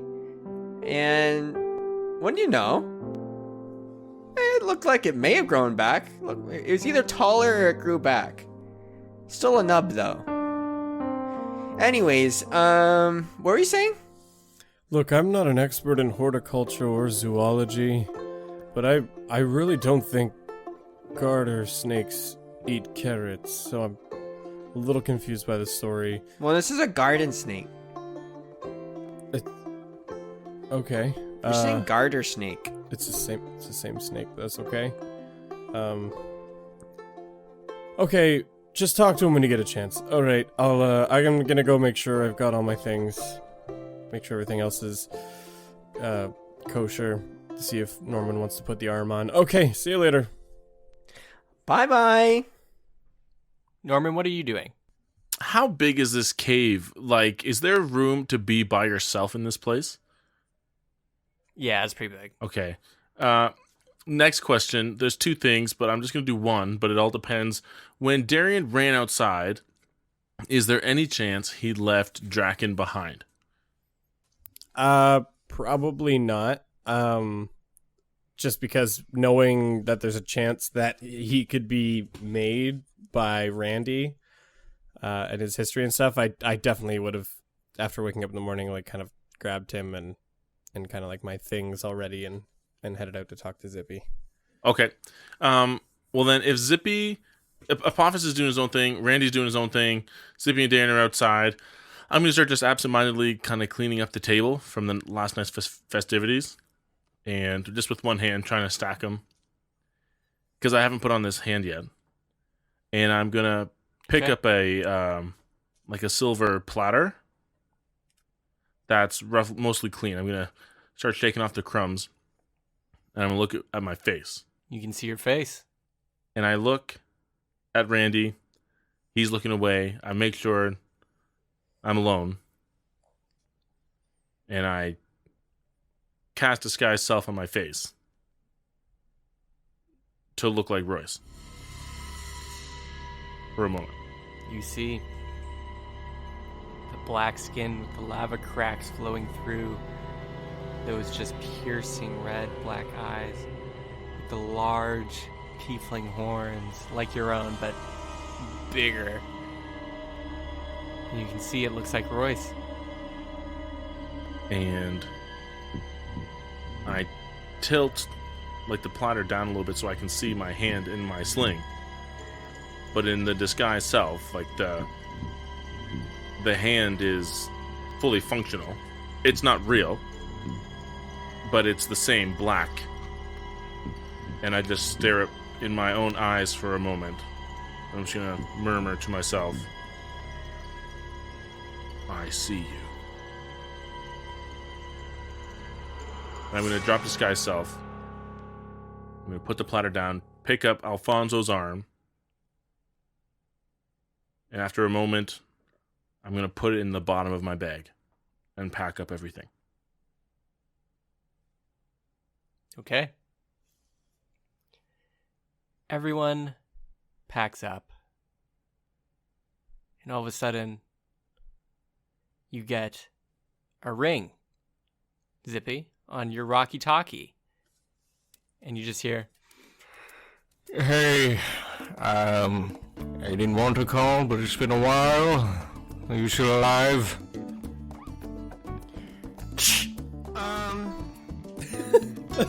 Because Zippy makes the noise. I scan around, looking to see if anyone else lost. Seems like I lose track of who's lost limbs at this point. Yeah, the core group's okay. Collateral damage may have happened. How are you? Yeah. I mean, I don't know how. This Hawk Fox is so bad at games. I am desperately missing yogurt. Yeah, well, we can get you a friend or something. And literally anyone with like minimum one hand and half a brain to at least play like cards when you guys are gone. Yeah, we're working on that. It maybe came down to a roll. Shh. Anyways, when are you guys coming back? When can I start this thing again? I put the walkie-talkie to my chest. How long do we think this is gonna take? This whole moon thing. Oh, well, we gotta go over there. It'll probably take a while to get over there if we're walking. And, yeah, I don't know. Not too long. Hey, Zippy, why don't you call James to come pick us up? Why can't he just fly us to the island? Ooh, that's a good idea. Oh yeah. Oh yeah. Can you come pick us up? Actually, we kind of need the transport and your great butler skills. Naturally. Where are you at? We're like 5 miles south of there. We walked a little bit from the ship, and we're in this like cave. We'll send a signal or something. You talking about the cave near the river? Oh yeah. I've been doing some joy flying while we wait, seeing the sights. Did you see Cool? That was crazy. Yeah, I stayed away from there once I saw the big black swarm of bugs. I didn't want that on the ship. I didn't want to clean the windows. You didn't think to come, maybe save us or assume we were there? No. Alright, just come Anyways, pick I'll us be up. there in 10. I'm already flying. Alright, bye. Bye. Just role-playing cell phone conversations. you all are packed up, and you're ready to leave. And you see Apophis is still sleeping on the table. Fellas. Now, I know about dead weight, especially in groups. I have had to deal with a few of those. Is he dead, or should I pick him up, or what are we doing? That's up to him to decide. He told me he sleeps till noon, so if we leave him, he'll probably sleep till noon. Do we want to wake him up real quick? Do you know what? Why don't we even just leave him on the ship? That way we know he's safe, even though this cave is abandoned. James is mollified, and he might make some connections, and because Isn't that borderline kidnapping? We don't even know if he wants to come with us. the ship is not going to the moon. The ship will stay relatively close to the Python tree. But some would even argue this is the best thing for Apophis because he's just gone through a lot right now. He probably shouldn't be left alone. And James is going through a little bit of a yoga withdrawal. So maybe this is actually for the best if we at least put him on the ship with us. Makes sense. Let's kidnap him. Alright, I'll pick him up. I'm gonna go over and, gently cradle him in both my arms. And start walking out with him. And you put his other arm just on his chest, starts there. Yeah. Yeah. He was sleeping with his other arm, as a pillow. The detached one. Yeah. And you all start moving out, and you can see descending down into the jungle just above the river. The side door opens up, the platform to walk on descends, and you can see the airships there. And Randy just goes, All right, fellas. Now, I know I can't fit on that, But while you were away, I did prepare something. Oh my gosh, do you have wings? Why'd you have to bring that up? I told you some dragons don't have wings, so so sorry. I can be a full dragon without it. Okay, right, sorry. Jeez. I mean, it would be nice. If we see a dragon on the way, I'm going to clip its wings. Oh, dark. No.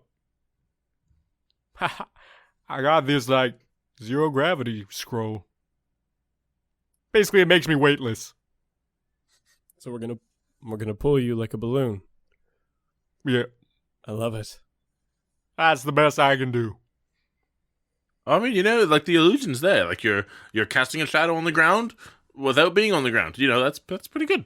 And I'll yell the directions of where we gotta go. It should be obvious. Big moon island, moon-shaped. You couldn't miss it. Well, let's Is go. it like a waxing or waning moon? Is it a crescent? Is it like a full moon? It's a crescent. Okay. It's a crescent. All right. Let's go! You all board the ship with Apophis, and you're up on the top deck, and there's James behind the wheel, and he just waves.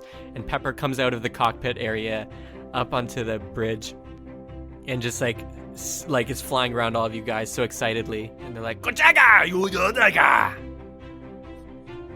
I want to put on my helm of comprehend languages and cast the spell to comprehend languages for Draconic. And I want to know. Oh my gosh, you're here. I missed you. I missed you so much. Oh my gosh, this is what you really sound like. Mm-hmm, all the time. Wait, what? How do you understand me? This cool new helmet I've got. Oh, I've been waiting for like 8 episodes for this or something. Oh, that's amazing. I don't know if I like this. Zippy, can you turn it off? Wait, what? What? You want me to whack the thing off his head? I mean, I can't say funny things behind his back. Look, the helmet doesn't work all the time. Can you at least just wait until the helmet runs out or something? I don't like waiting! And they start flying away. Oh, I thought we were friends. Okay. I am your friend! And you put Apophis on the bridge, and you start flying away. You see Randy grabs hold of the hull, and you start floating. It's like he's weightless, so you don't even feel any drag. And you're flying away out of Takul and flying up. And James is just like, Now, I want to ask about the dragon that's holding on to our ship. I feel like I'd rather not. Probably for the best.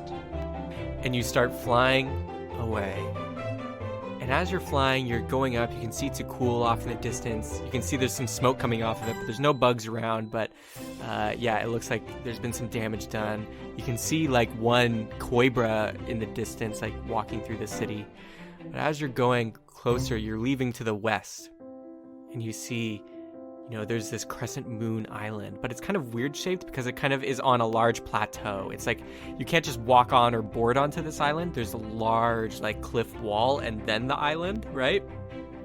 And you can see, as you're high in the sky and you're looking out with telescopes and stuff, you can see that there's like some bugs like swarming over top of it and stuff, and you can see some Koibras trying to scale the walls to get onto the island to eat more bugs, but they're falling back into the ocean and clawing and splashing.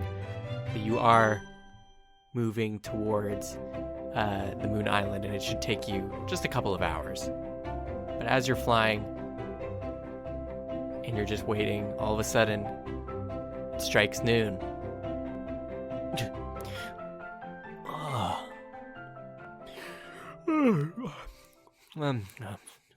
Workout. What the hell?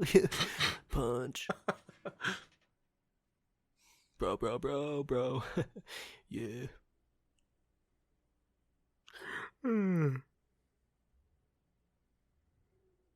Slam. Here, are you awake? Ding dong. What? Who doth awaken me from my slumber? I think we're getting close to noon, and it seemed like you were waking up. You were kind of talking in your sleep. Wait, what? And then he's like slowly coming to. He's a slow riser too, and you see, just flying out of the sky, landing on his chest, is Pepper, and they're like Kochaga, and they're dancing on their chest. And he's like, what the hell? Apophis, you're awake. Welcome to our ship. What the hell is this rat? And Pepper immediately turns to him and goes, Sola rat? Like they're really offended at being called a rat. And Apophis just goes, Get off me, littlest bro. Why you got wings? You're like what is happening? It's hard to breathe. Where am I? Apophis? Why is it blue? Apophis, let me explain. We are on a way to go to the moon for our own missions and our own prerogatives. However, we're concerned for you because of the immense trauma physically that you've gone through and the emotional trauma. And Takul's not safe, as you can see. It's in a rampage, and I mean, once we're done, we'll be back soon. If you want to stay, you can stay here and recover, and you can spend time with James. He's a butler, and then afterwards we can bring you back to the Python tree ourselves, or you can come with us and see the world. It wasn't what I was after. Where are we right now? and he gets up and he's like, wait, whoa, we're high, whoa. And he like slithers over to the edge and he looks out and you can see the sea and you're like in between Takul and the Moon Island over the sea. He's just like, yo, this is so far from my tree. I'm going to use thaumaturgy to make the same music as like Breath of the Wild when you first leave the cave and you see Hyrule or the Great Plateau. I'm going to say, this is what I was talking about, the world. It goes beyond the Python tree. It goes beyond what you can see here. And you could see it with us if you want. Oh, it really does look so big. Bros, my world was that small? We've all been there.